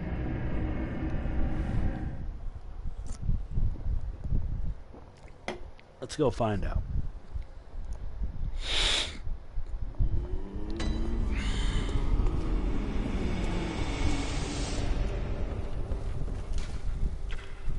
$600.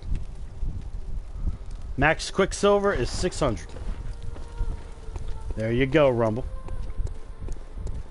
Just answered your question.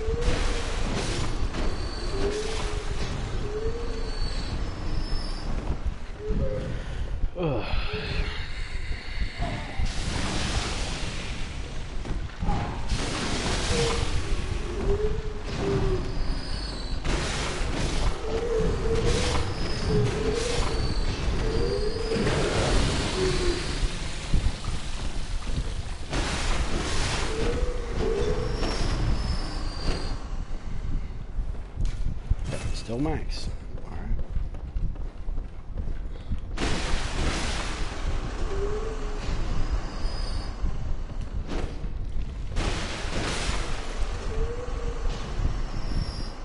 Excuse me.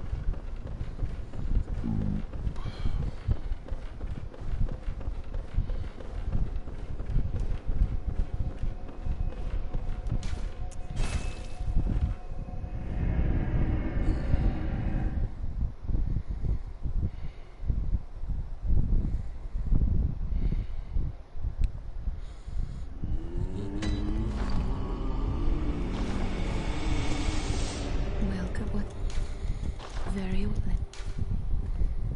34.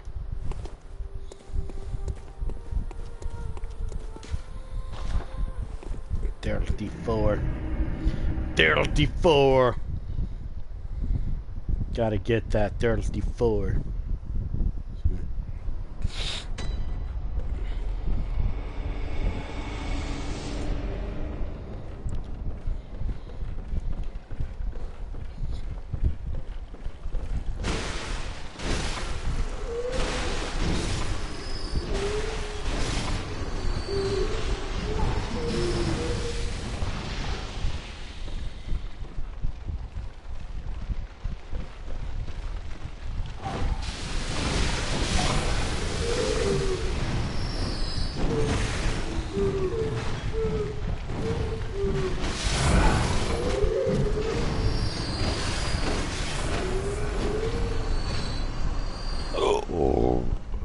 Excuse me.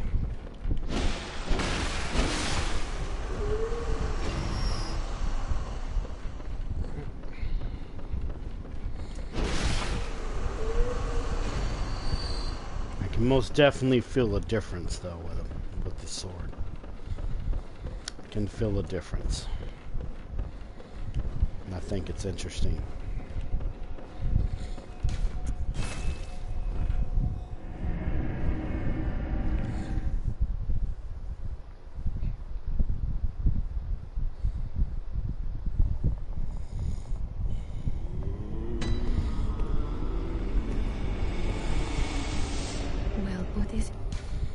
Very well, Okay. Farewell, good hun. May you find your worth in the waking world. Actually, let's go repair this thing.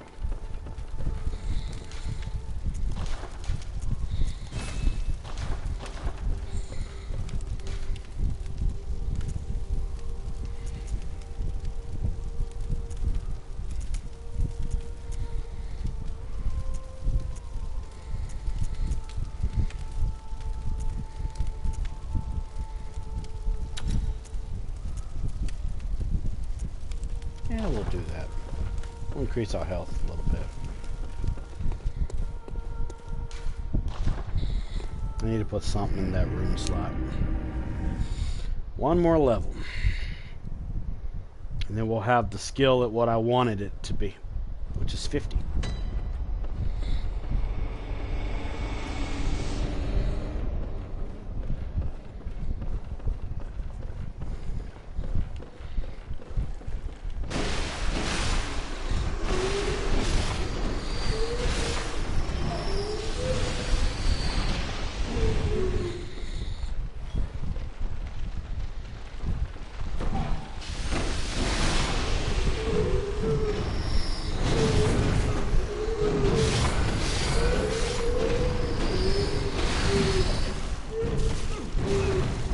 Damn it.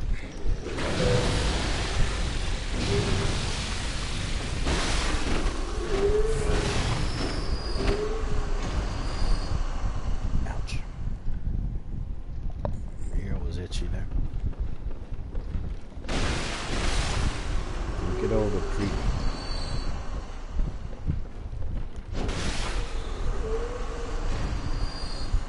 See, with that backslash, I could tell. That's a little bit more better. I like that. I like that a lot.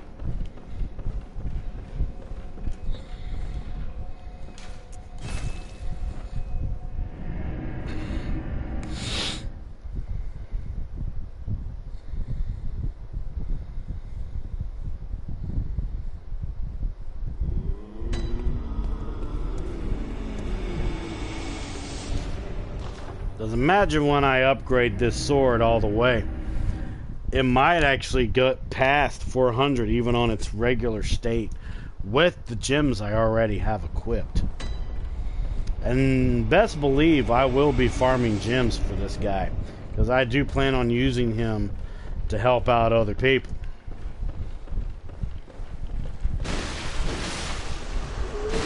I mean, when, you know, the adventures are done for Robin Hood, I'll still do adventures off stream.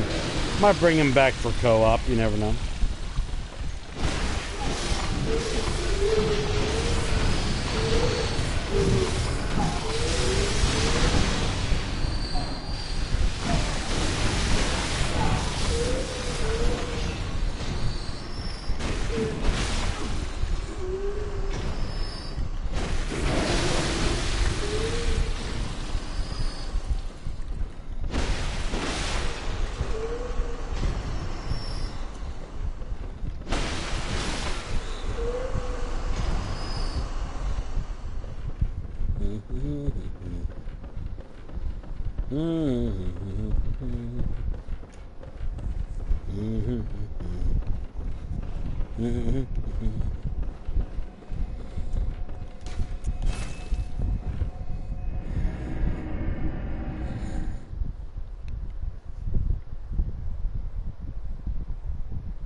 Made a stupid decision there.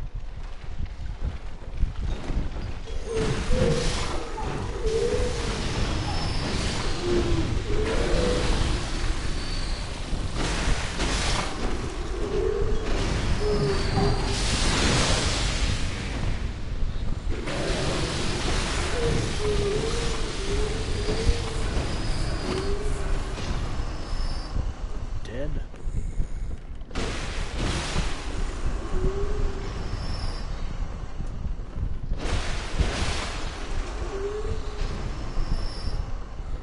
Go level up.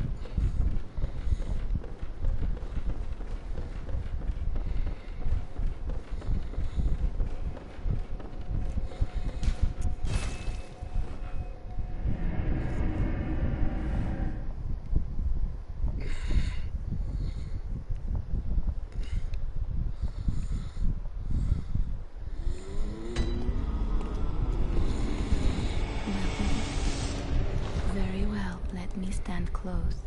Really? Now shut your eyes. Really game. Alright. You got a skill to 50? Farewell, good hut. I want to see what places I have open here.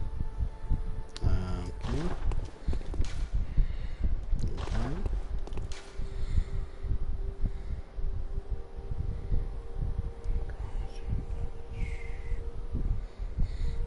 Thinking real quick.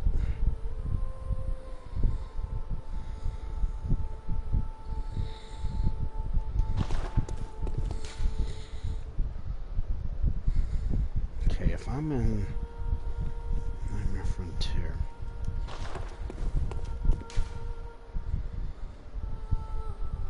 Gargoyle Unseen Village leads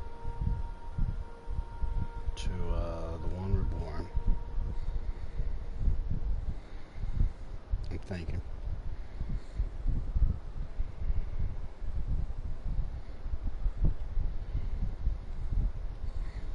Sorry, I have my eyes closed. I'm just thinking right now.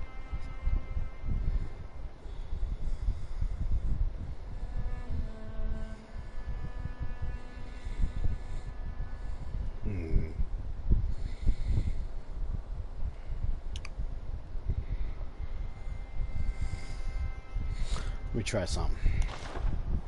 Okay. I had to picture a level in my head. We're gonna run through Yargor.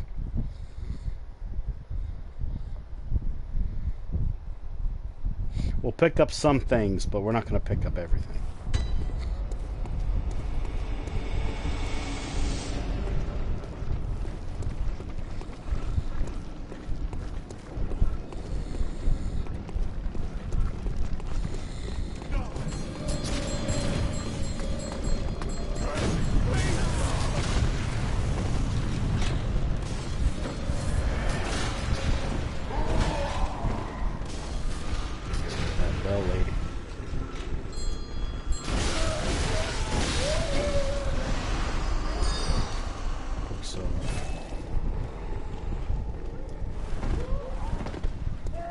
Yeah, I wasn't asleep. I was thinking.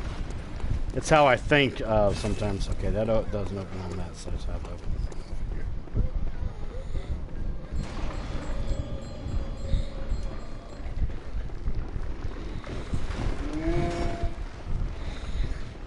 Pick this up.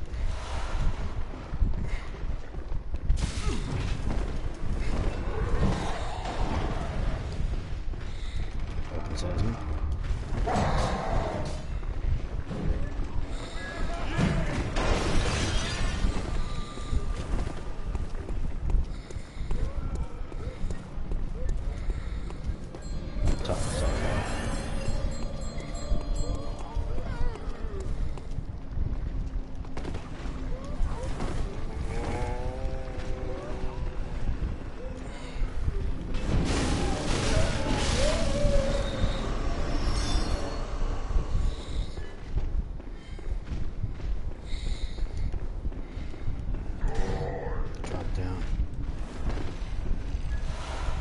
Cathedral keep. Says me.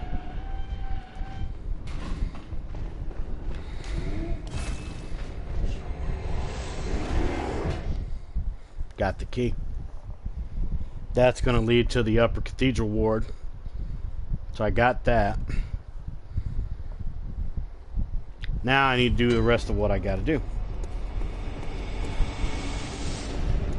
Because as long as you get that upper cathedral ward key, you can go to the upper cathedral ward right by the cathedral ward itself, which is, there's a lamp there. Screw her.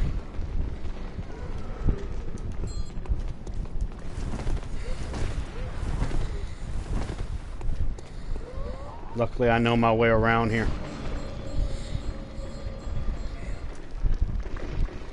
Excuse me, sir.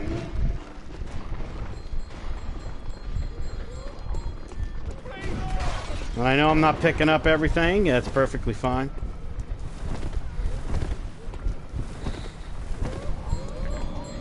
This is where things might get a little hard.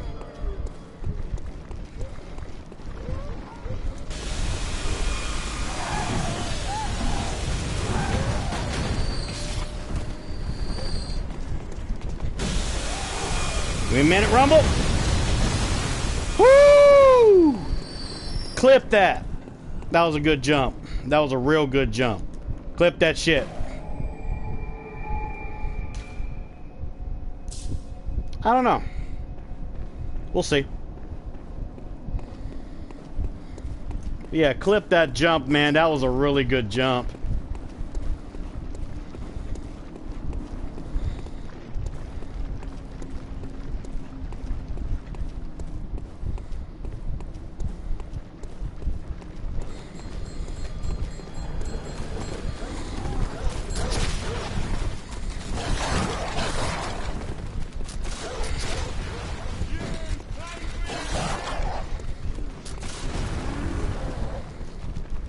Says me. Huh! Come on.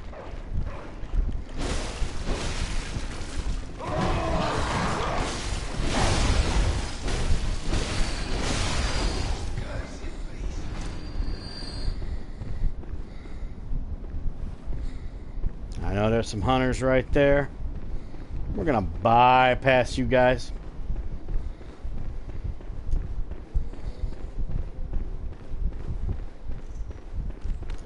Doggos.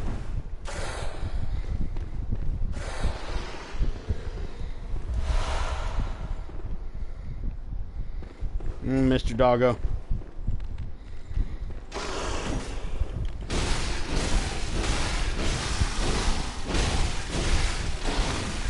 Shit. Thank you, sir. Got it. Twin blood. Quicksilver.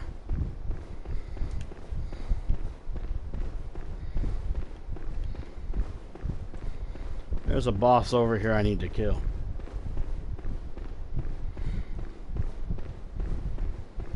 Oh, is your computer okay, Rumble? Got me some chunks right there.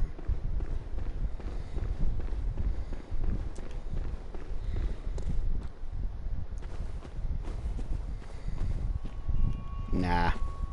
If I die, I die. Parl always gets at least one kill on me. Boss time. Let's try and see if we can deal with Parl.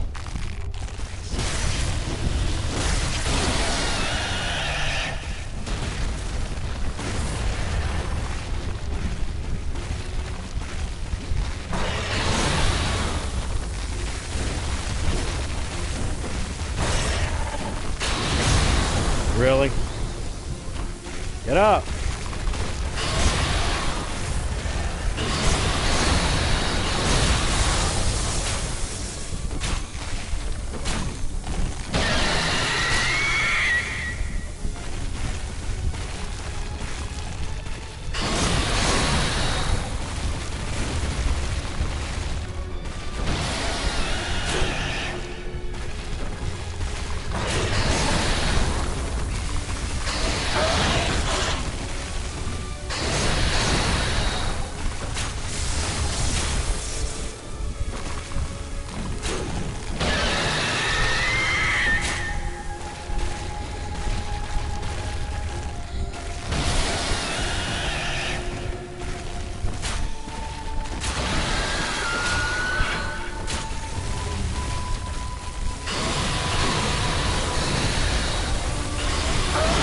God damn it, Parl. God damn it, Parl. Quit it. Parl! God damn it, you and your fucking... Wait a minute. That fucking electricity. I knew I was going to do it. God damn it, get me out of the corner, Parl. I use the sword.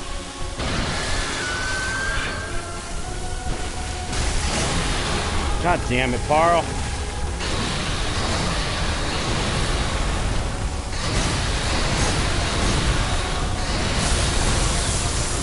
God damn it, Parl. Like I said, Parl tries to find a way to jip me every time when I fight him. See, also because he's nothing but fucking bones. That's another reason why Parl is a bitch. Because it's very hard to hit Parl. Almost got him. God damn it, Parl.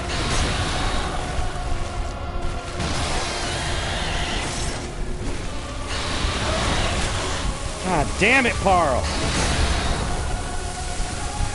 I'll probably end him with my bow. Damn it, Parl. I missed.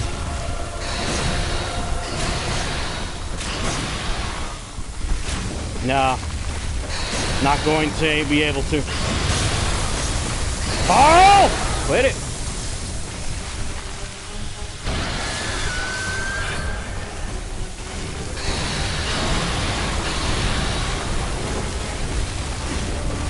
Oh, god damn it, you fucking bag of bones.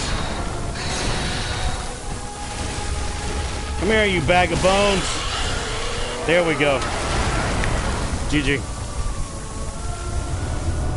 God, I hate that fucking bag of bones. I hate him so much. See, what makes him hard is the fact that he's nothing but electrified bones. That's what makes him hard. Nothing but electrified bones.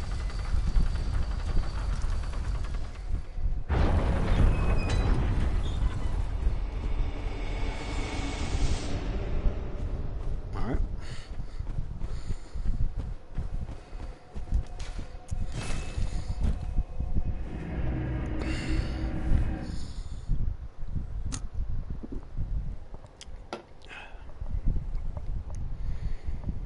I'll always have a little bit of a hatred for Parl just because of that. Alright, let's level up. Welcome, what? Very well, Let's see. Yeah. Let's put up the blood tinge a little bit. It doesn't show up because Simon's Bowblade doesn't fully count as a blood tinge weapon. But if I can get that blood tinge to around between 25 and 30, it'll be good. Thank you, Rumble, for the clip. Farewell, good hunter. We aren't done yet, though. Actually, I got some chunks. Can I do anything with those? No. But I can get more. Oh. Alright, so let's see.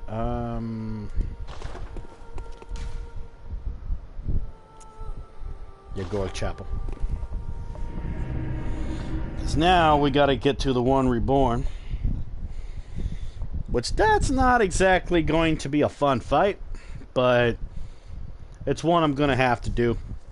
I might die on the way there. Because some of the enemies can be a bit of a bitch. And I don't like dealing with enemies that are a bitch. Oh, kind of felt that in the chest there. I need to kill that thing.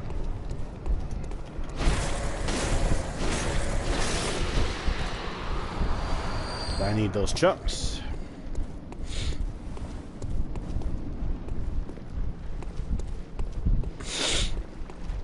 Okay.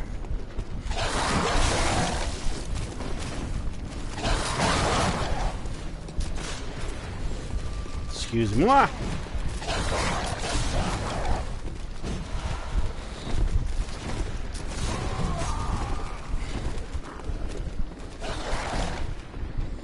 You want to fight? Let's fight.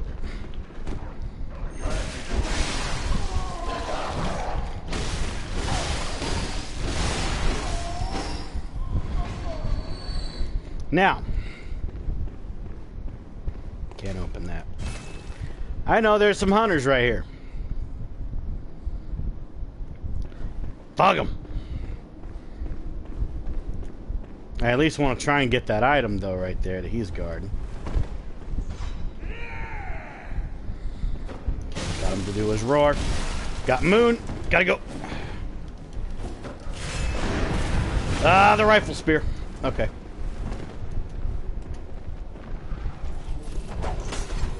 It's a little trick I'm gonna try to do. It's gonna require me to get to over here. Excuse me, sir.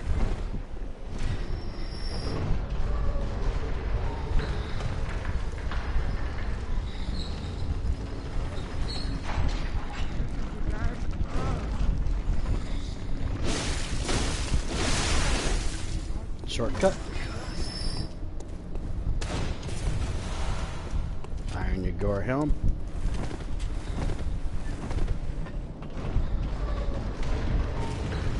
Now, I could take the shortcut, but there's items I need to get here. Hopefully those hunters went back.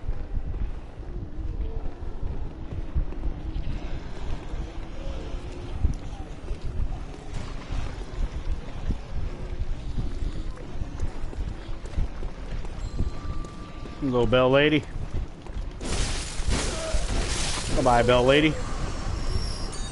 So now she can't pull her bullshit with reviving people. I'll take those Quicksilver Bullets, thank you.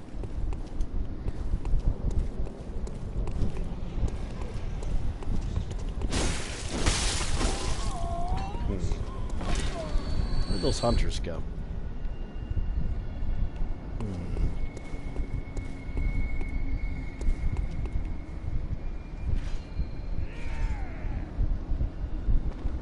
Oh, there they are. Okay, I want them to follow me. Come on, where are you? There you are. Come on.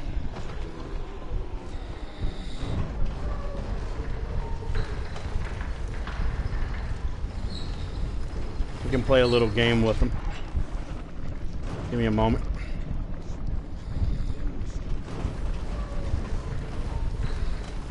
It's gonna be a bit hard. Let's see if I can do it again. I did it once. Oh shit! Bye-bye.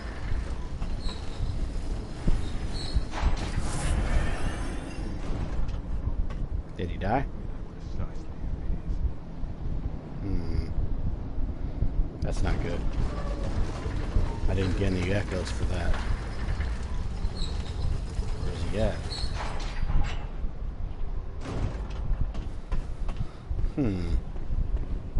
Interesting.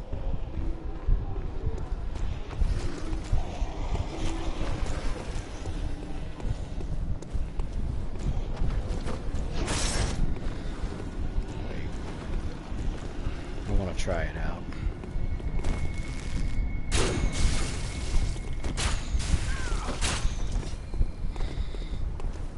How did he survive that, though?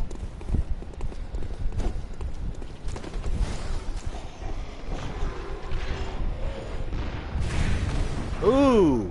Used his cannon on me.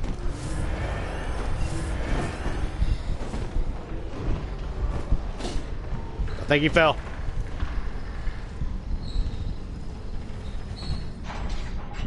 Did he fall?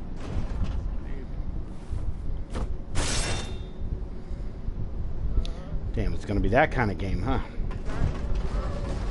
Okay.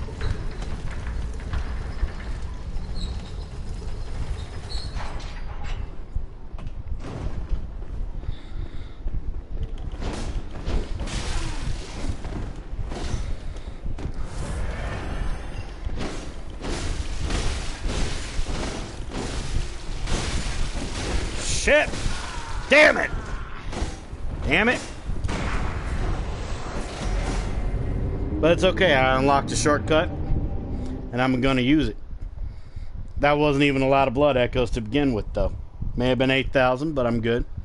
I activated a shortcut, so that means that those hunters are not going to get aggroed. I just need to switch lanterns now. So let's do that. Let's do that. Just gonna switch to the Yagor lamp now. Yagor Unseen Village. So mainly I need to stay outside. And there's some items that I need to get. Which some of them are gonna have to require a little bit of expert planning. But I should be able to pull it off.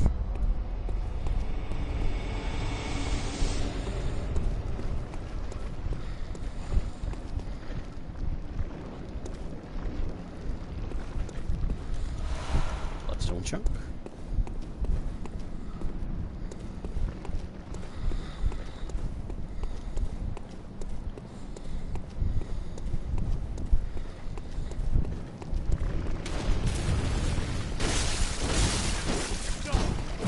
Come on! Get out of here. I hate it when the frame rates do that bullshit. Now I also need to roll onto this ledge that's over here too, but I'm not going to do that yet. There's a couple things that I need to accomplish before I do that. Come on, there's my echoes. Fancy that.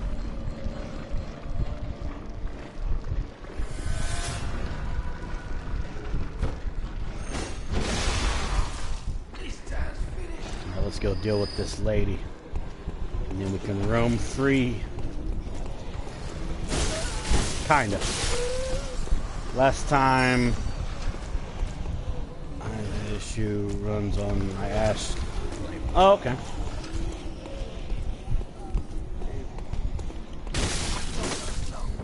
Okay. So if I'm careful...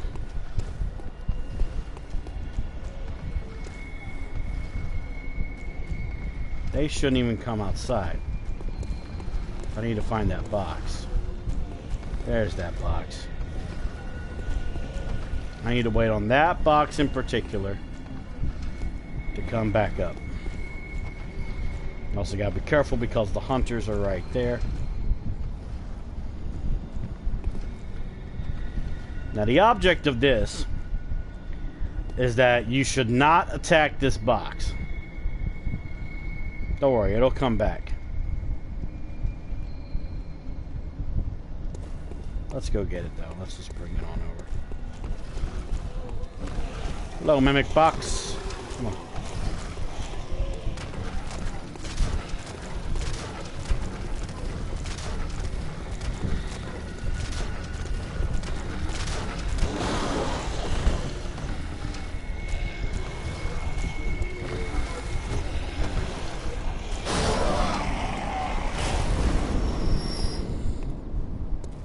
No, it didn't do it that time.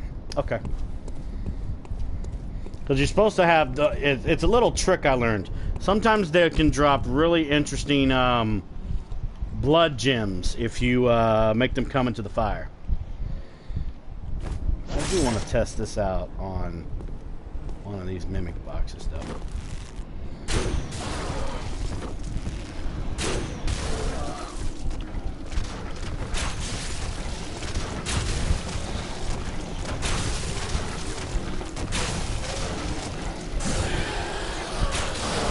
Got him. See, there's some reasons why I like this bow. And that's one of them. Has some real good long range. Plus I want this. Oh, ball paper. Okay. Cool. There's a Mimic chest that's in the air. We're going to try and get that. We're going to roll.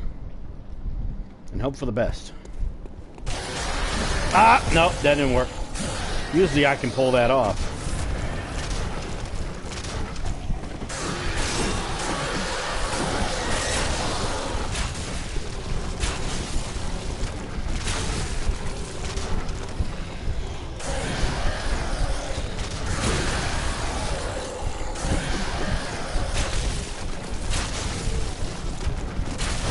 There we go. Gotta trust your bow. You gotta trust your bow.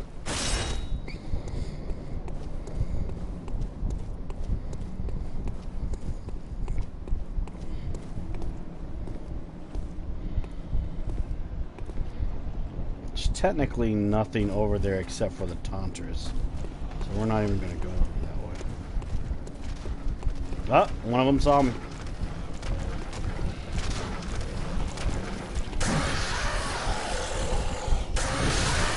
Oh, come on. Let me go. Let me go, bitch.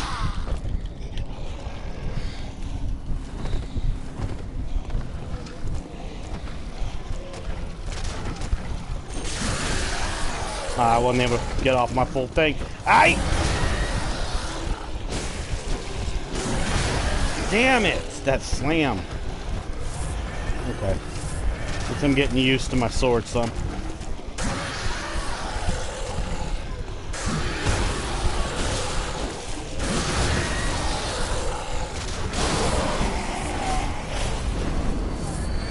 Got it. It's using my heals, but it's okay. I'm clearing out the area. That's what matters. I do most definitely need to do that, though. Oh. I need some extra arrows.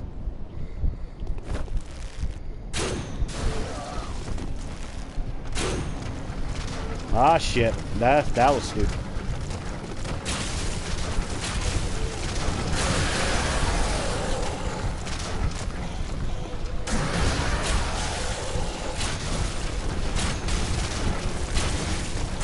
Need to move.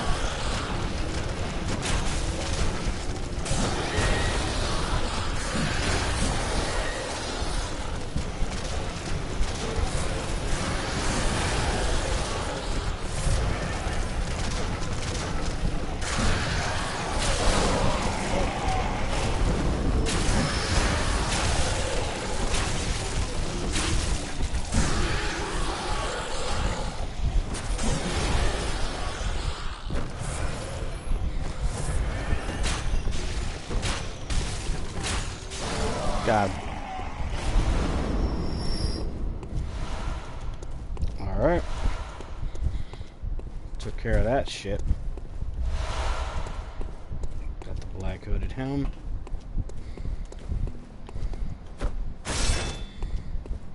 Technically have 2 more bolts left, but it's not really gonna fully matter. Ah, there's the item.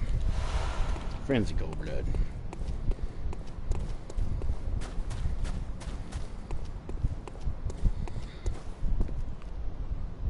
Jeez, just look at all that right there. That's crazy as fuck, man. It's crazy as fuck, boy. Don't get some. Haha. So I can most definitely tell a difference with my bow.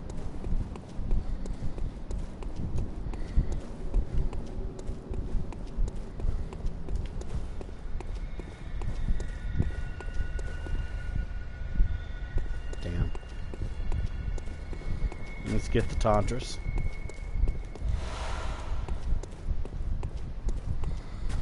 What, the difference that I feel? It does more damage. It does much more damage, and I can feel it. I can feel that it does.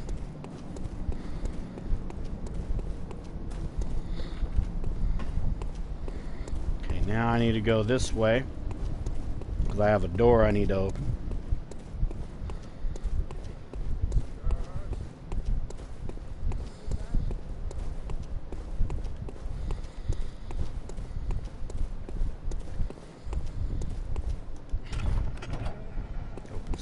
To there.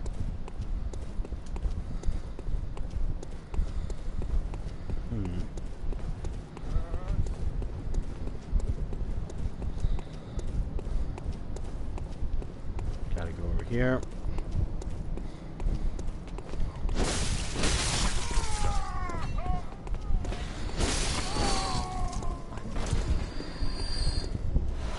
Blood vial. Frenzy Cold Blood. Perfect. Mucho perfect. Now, technically, I could use that shortcut now. Or I could go and try and get some of the blood chunks that are around in the next area. I will have chests spitting out blood at me. It'll hurt, but I think I can pull it off. If I can just kill one certain dog that's here. It'll be hard, but I think I can do it. There's also this chest here which I want to get rid of. Shit, come on. There we go. Stuck in the fire. Come on. No, he didn't drop it. Damn it. See, if you can get those mimic chests in that fire right there, sometimes they'll drop a really good gem. There's gold blood. I need to find that dog. Really, man? How do you get that kind of range? There's a dog. I need to deal with him first. Come on, doggo.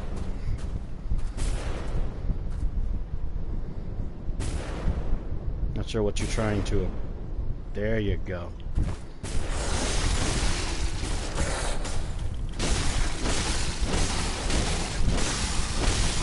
Got him. Twin blood shards. We got rid of that dog because he can be a bit of a pain. Okay, now we need to be very careful. Because there is an item in here. But I need to get rid of this guy without bothering the dog that's down here. Good. He's still in his original position.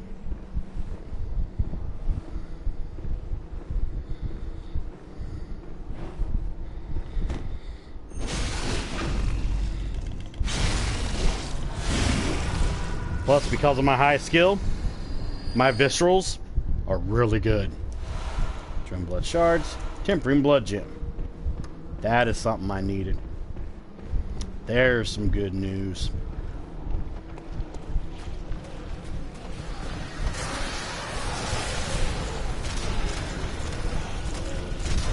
Arcane Lake. Come on, get on into the fire. Get on into that fire. There you go. Get on back in it. Get on back in it. Come on, come at you. Come on. Come on. Oh, the fire didn't fully kill him. That did, though. We still didn't drop anything. Aye.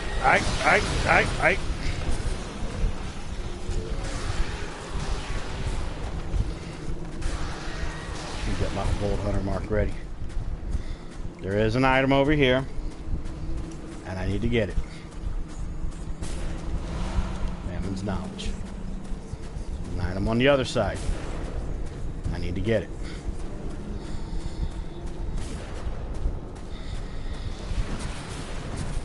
You're lucky your boy's really good at dodging certain things.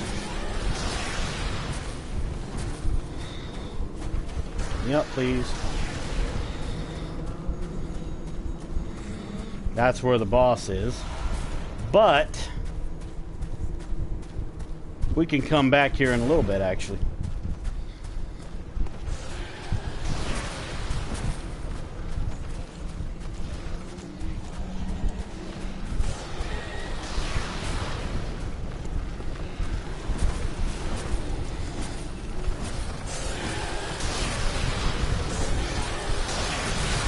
God damn. Ah, he got me. It's alright. I can probably get those back. But it's okay. It's all good.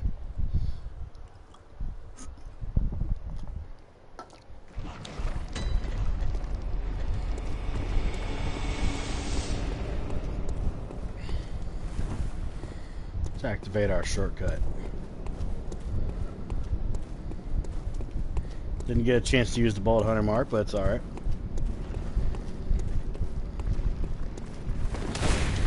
Oh, come on!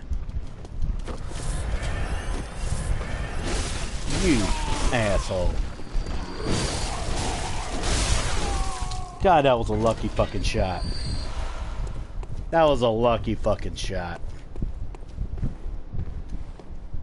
Alright, so let's see.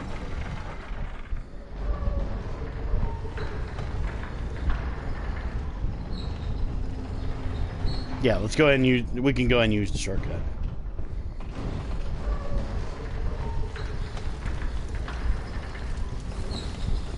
Okay, there's gonna be a couple dogs over here.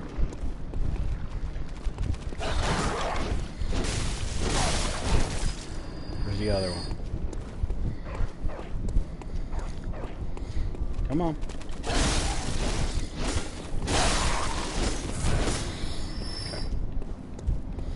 Gotta go down here. Kill this damn thing.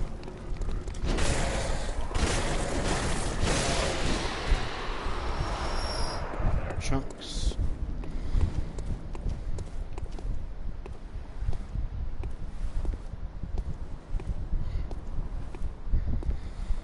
We need to get what this dog is guarding.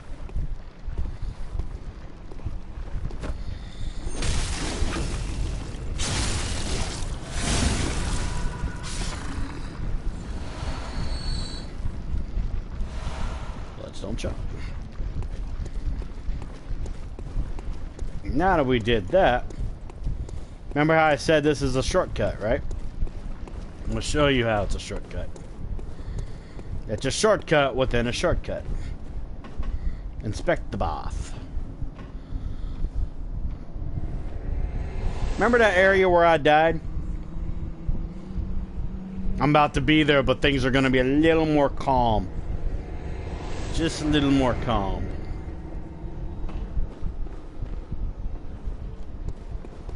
But first...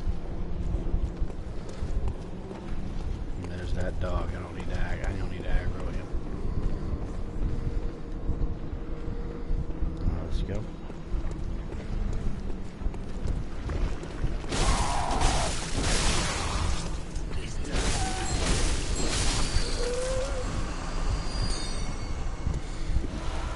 I'll take that.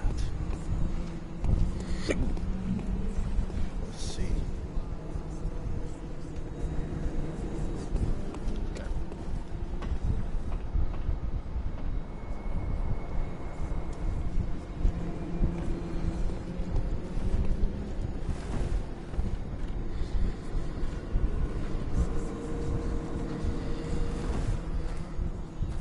Let's hunt down our souls.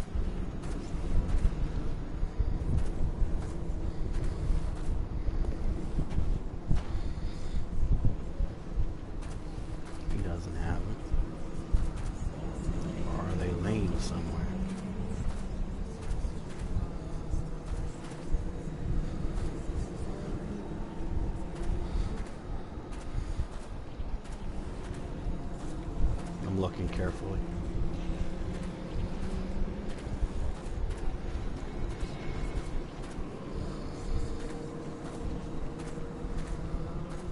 As long as we walk, we'll be alright. There's our souls right there.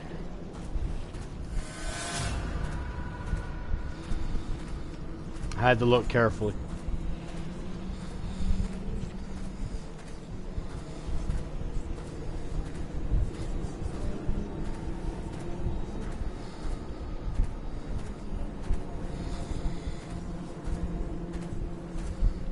Now this is where I'd actually go for the boss, but I don't want to do that yet.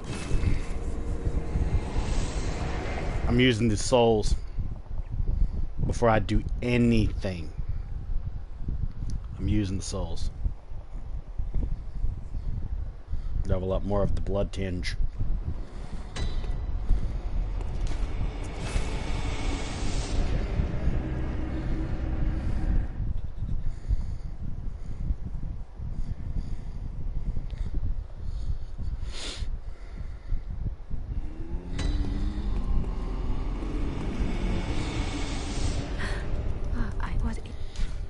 What is it I desire? I desire strength.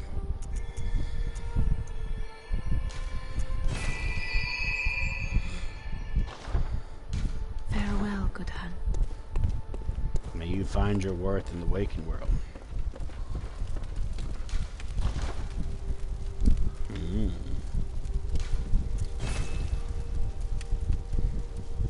We only need one more bloodstone chunk. That's funny. We only need one more. And we'll be able to fully get it to +10. Because I already have a blood rock, I believe. I think I do. Alright, let me check. Let me check my inventory. Yep, got my, well, no, I don't have my blood rock. I know how to get a blood rock, though. I'll just have to deal with the whole thing with Mikalash. Which I hate that motherfucker. Alright, let's see.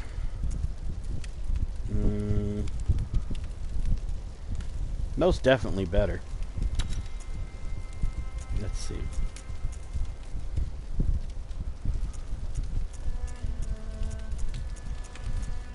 Okay.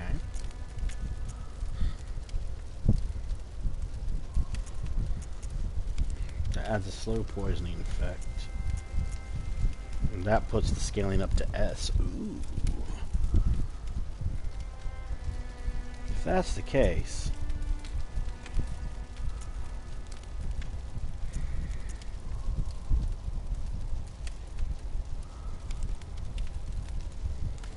me think about that. Alright, let me check something real quick. So, 359.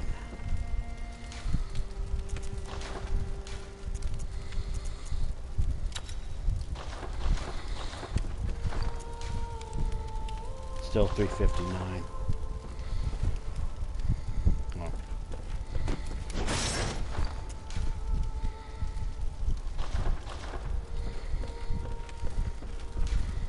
Don't see anything changing though.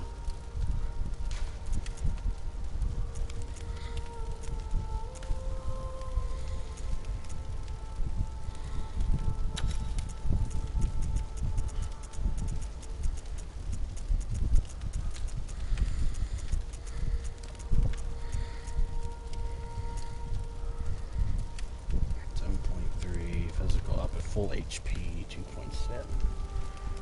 Okay.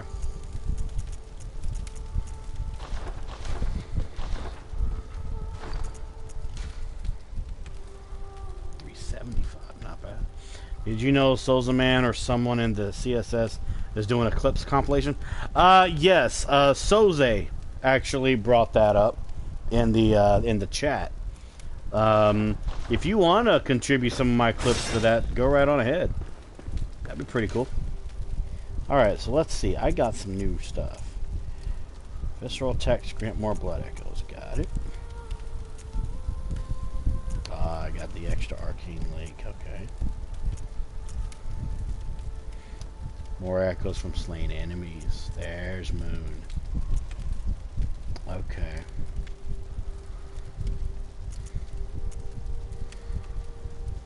Honestly, I might just do Moon for right now. Because, to be honest with you, it's not a really big health pool increase when I do, thing. So it's all good.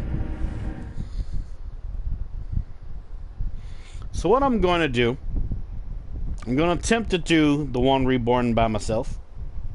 If it doesn't work, I will bring in the NPC. I just want to test out my bow against it. Which I know how to kill it.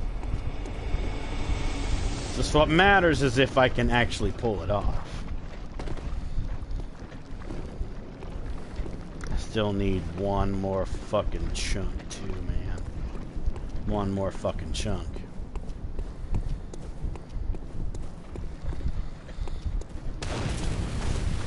Haha, look who missed. There's your bitch boy. Hell yeah. Fuck you, bitch boy. Let's get out of here before they revive, because I know they will revive. Because with that belt lady that's down there, they will revive. Now, the object of the One Reborn, there's two different ways that you can fight it. Aside from, you know, getting an NPC. The first way is to deal with the belt ladies that are actually keeping him alive. The second one is if you trust the DPS in your weapon, also known as damage per second, you can just go ahead and just fight the One Reborn. I, on the other hand, I like to get rid of the belt ladies. So he has no way to freaking heal.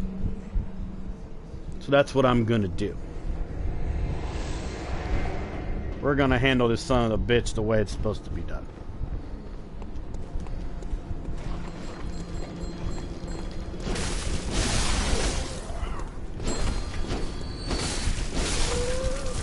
You know, it's funny, but when I look at Sozaman's name and hearing it, it sounds like it would be a Soza man instead. It's people pronounce it differently. There's Sozaman, Soze man, you know, just things of that nature. I think as long as you at least say something close to his name, I don't think he fucking minds. It would be cool to meet him in person, though. I could see me and him having a fun time. Because the thing is, me and him, we don't live too far from each other. Okay, need to get upstairs.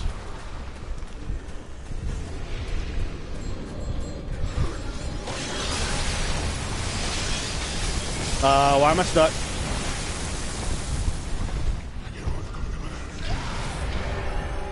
I hate it when that motherfucker gets me stuck.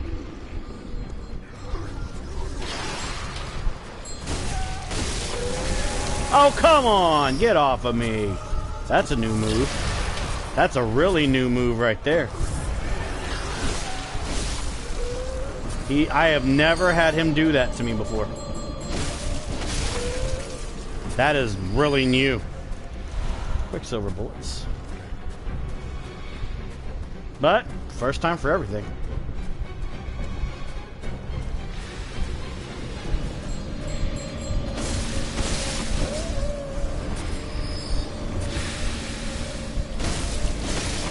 Quit reviving him. Quit making him stronger. I'll try some. Ah, shit. Okay. I guess that works a little bit. Alright, let's go in there for the kill. Let's hope this works.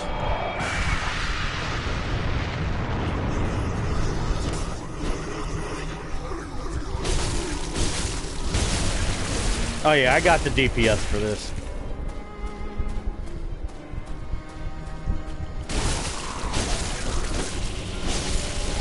Gotta get out of the way.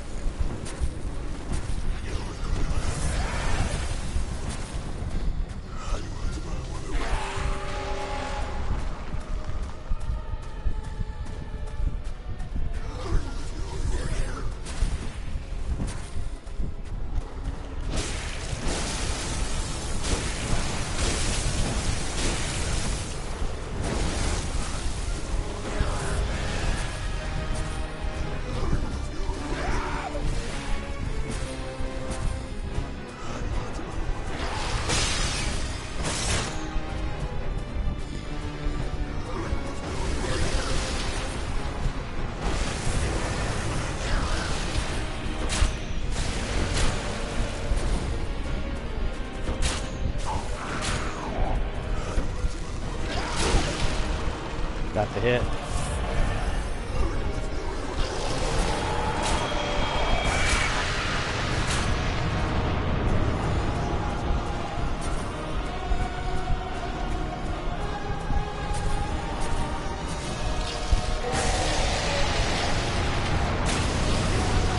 Ah, bullshit.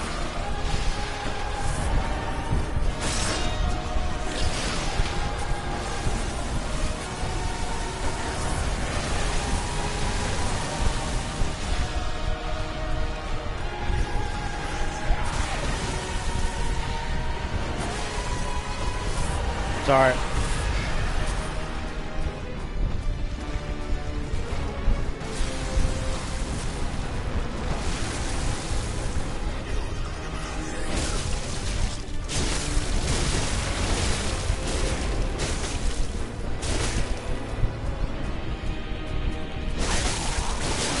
Got him. GG.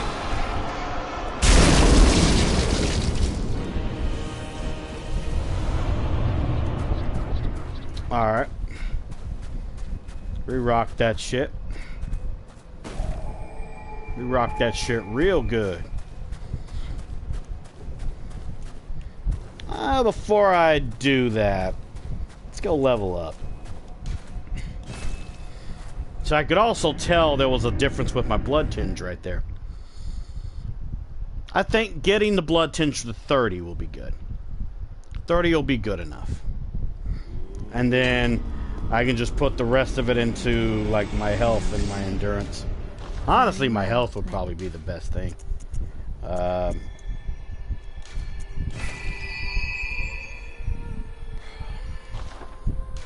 Farewell, good hunter. May you find your worth in the waking world. I just wanted to buy more health files. Advent Plaza. Whew. This shit. It's crazy.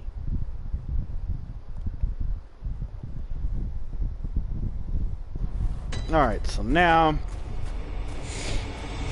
we're gonna go and enter another sub-nightmare.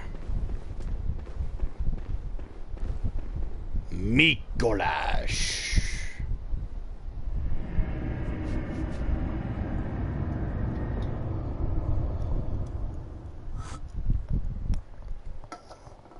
So now we're gonna have lecture hall, floor 2.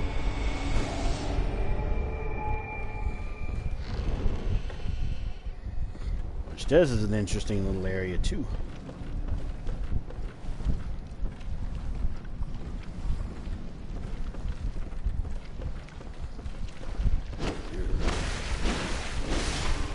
Enemies are a little stronger here.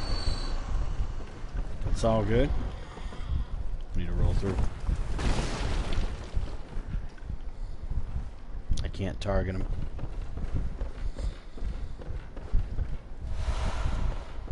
It's okay though, I know how to get him down.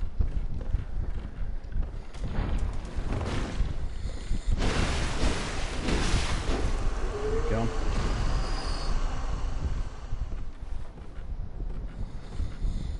Okay. And we have to be careful here. Because if we aren't, this could end very badly.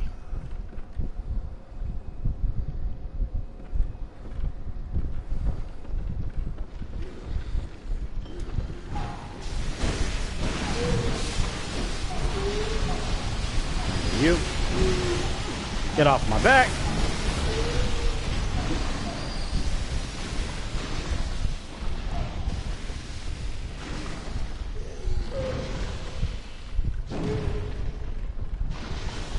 Oh, you. Okay. Get out of here.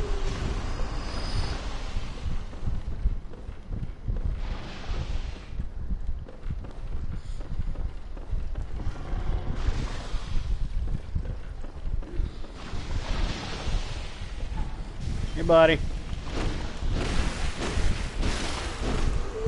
Get up. Moving on up to the east side. Give me some of that pie.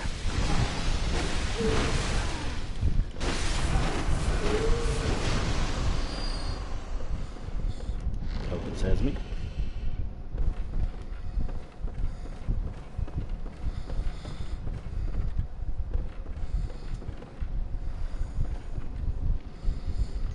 Nah, I'm not gonna waste it. There's someone else though I'd rather waste it on. Because I want to test this out on this dude right here.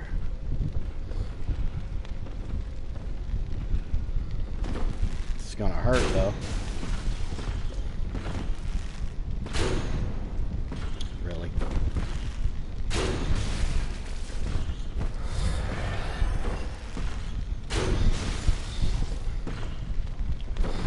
Oh shit! I didn't expect him to do that yet. Oh god. I did not expect him to do that yet.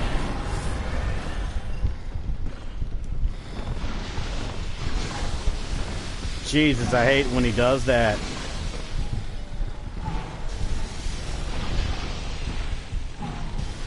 I won't let me target him yet. Oh, get off my ass.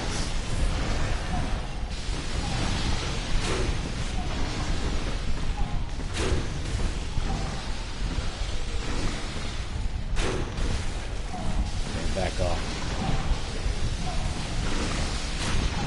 Why'd you do that, game? I did not tell you to do that.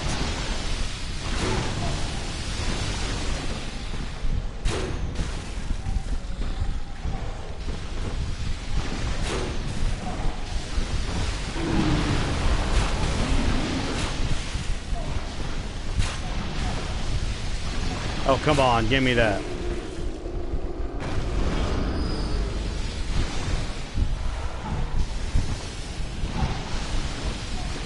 We only need to fight him once, though. We don't need to fight him again after this, though.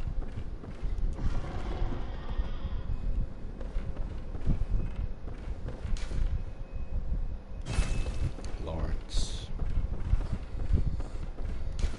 3 third chords. Do I have any other chords? I don't even remember if I do. No, but I know how to get them. I've always known how to get the chords. Alright. Now, we need to go down here because we have someone special we need to talk to. Patches the spider. Just think, he started off as Patches the hyena. Then he became Unbreakable Patches. And now, he's a fucking spider. The only spider I'm not scared of in this game. You cannot be. Look, you didn't. Lord Amygdala? How did this come to pass? Beg for life. Now, wait just a moment. Do you think ill of me? Yes, I do. Oh, it pains me to hear it. You've made yourself a misreckoning. I shared with you a thing most secret. Now, you're witness to a miracle, and all the stronger for it. It's plain as a pikestaff. Now, say in my heart, you were as a lamb to my God.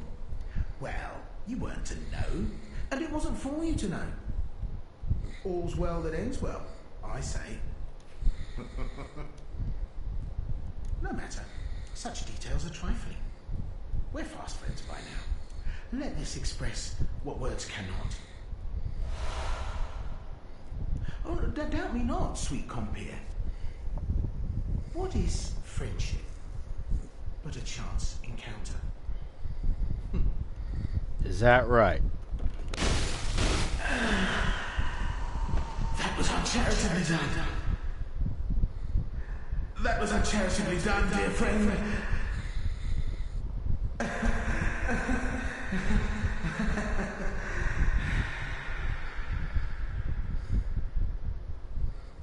Fuck you, Patches. Yeah, I did it. I killed that son of a bitch. He deserved to die. I killed him in Dark Souls 3. I've killed him in Dark Souls 1. It's only fair. It's only fair. He deserves to die. Nothing else mattered to it. Gonna activate the area. We're gonna do a couple things, but we're not gonna completely go into this area yet.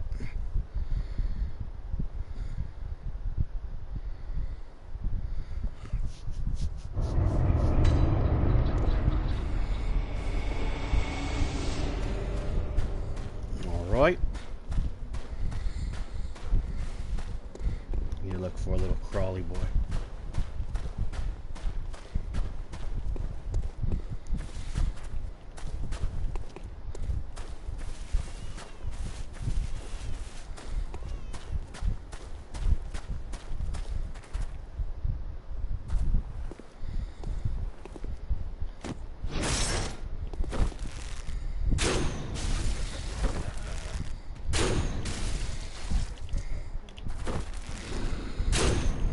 Oh, here he comes.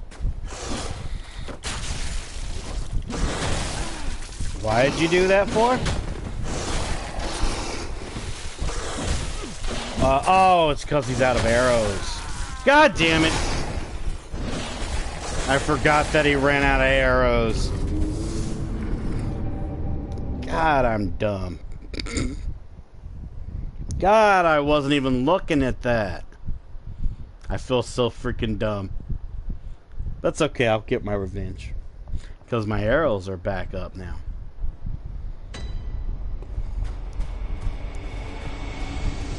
Shall we continue? He probably has my echoes, doesn't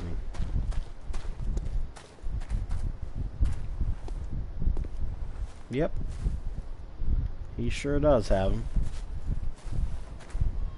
Because you can also tell because he's a little bit glowy right there. Oh no, they're right here. That's weird. And why is he glowy?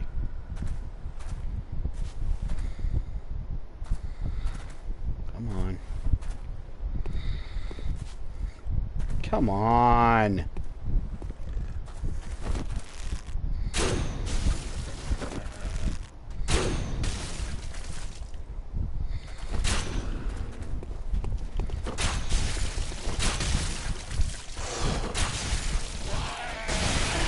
Ah, fuck you.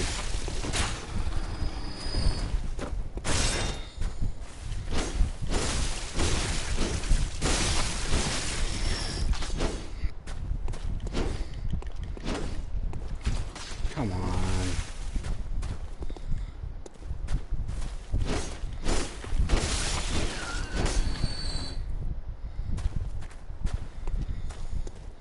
Where's our little crawly friend at? He's right there.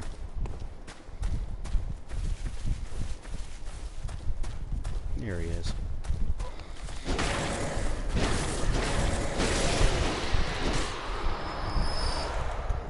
Yep. We got that. That means we'll be able to level up our weapon. Let's see, did I get everything here before I decide to go? Yes. Alright, let's get out of here.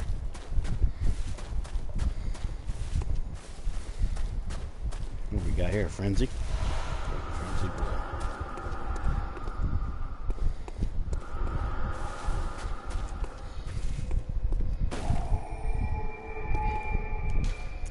Get out of this area.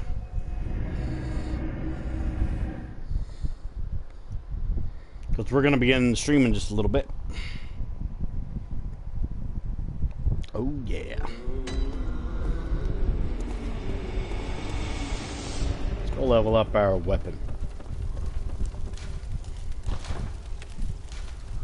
Now all we need is our blood rock.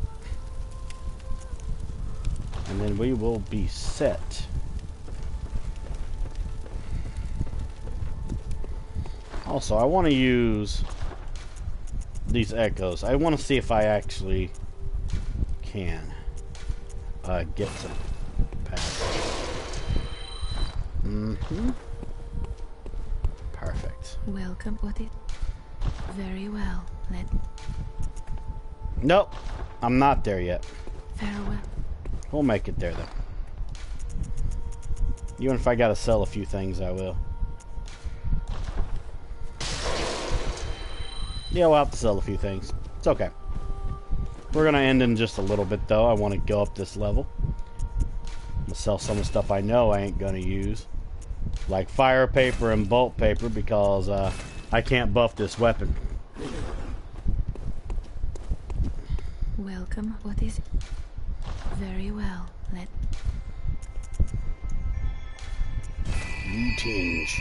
You might actually put the blood tinge at 25 instead of 30, so I can work on that fatality. That'll be fun. That'll be some good news.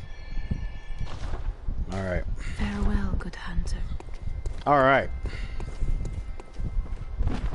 So, this was Robin Hood, where we did a lot of grinding, but we killed 2 bosses.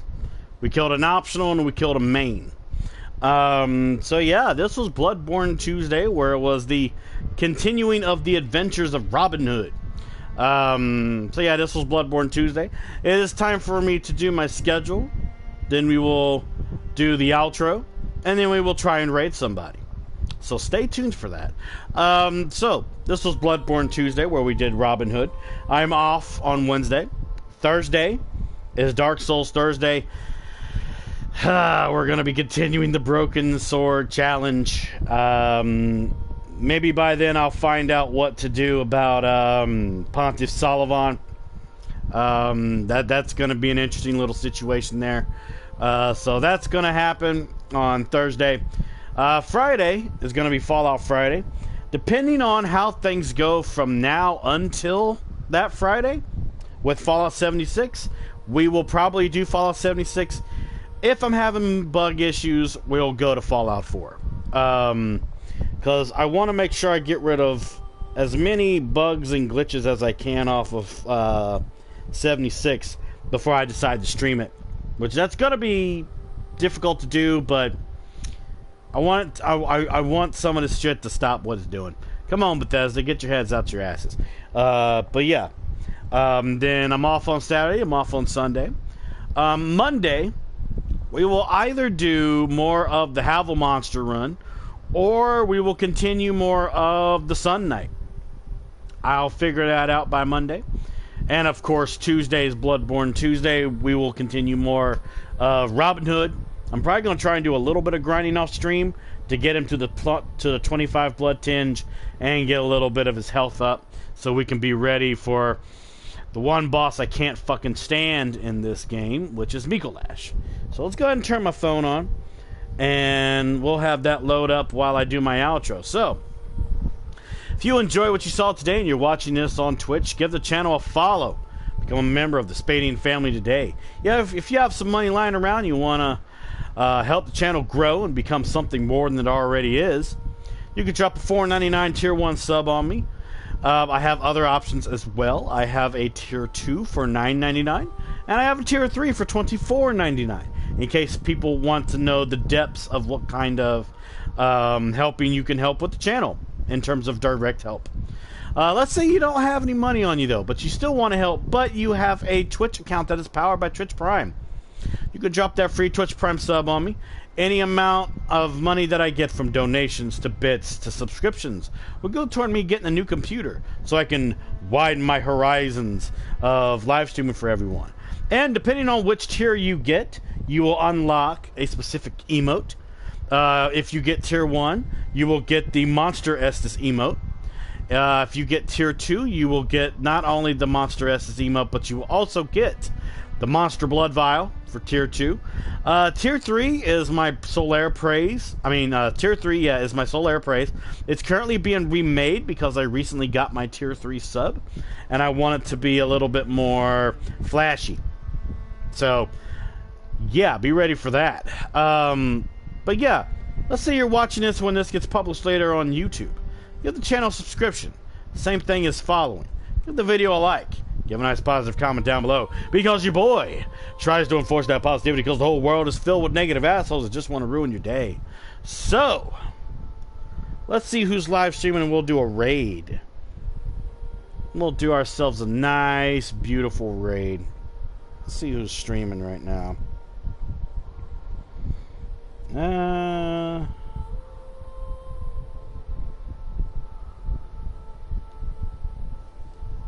I know who will raid.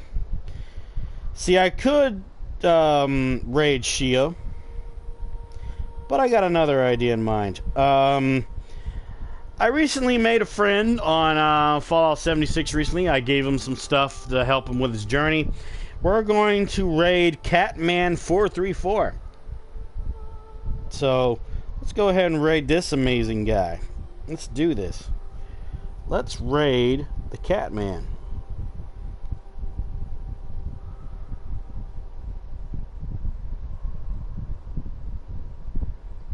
Alright. So, as always, everyone, thank you. Oh, hold on. My phone's being stupid. Give me a minute. It's being stupid. As always, everyone, thank you so much for watching. I'm your friendly neighborhood game machine, and this was Bloodborne, the adventures of Robin Hood. And until I see everyone in the next video or live stream, peace out and happy gaming, my friends.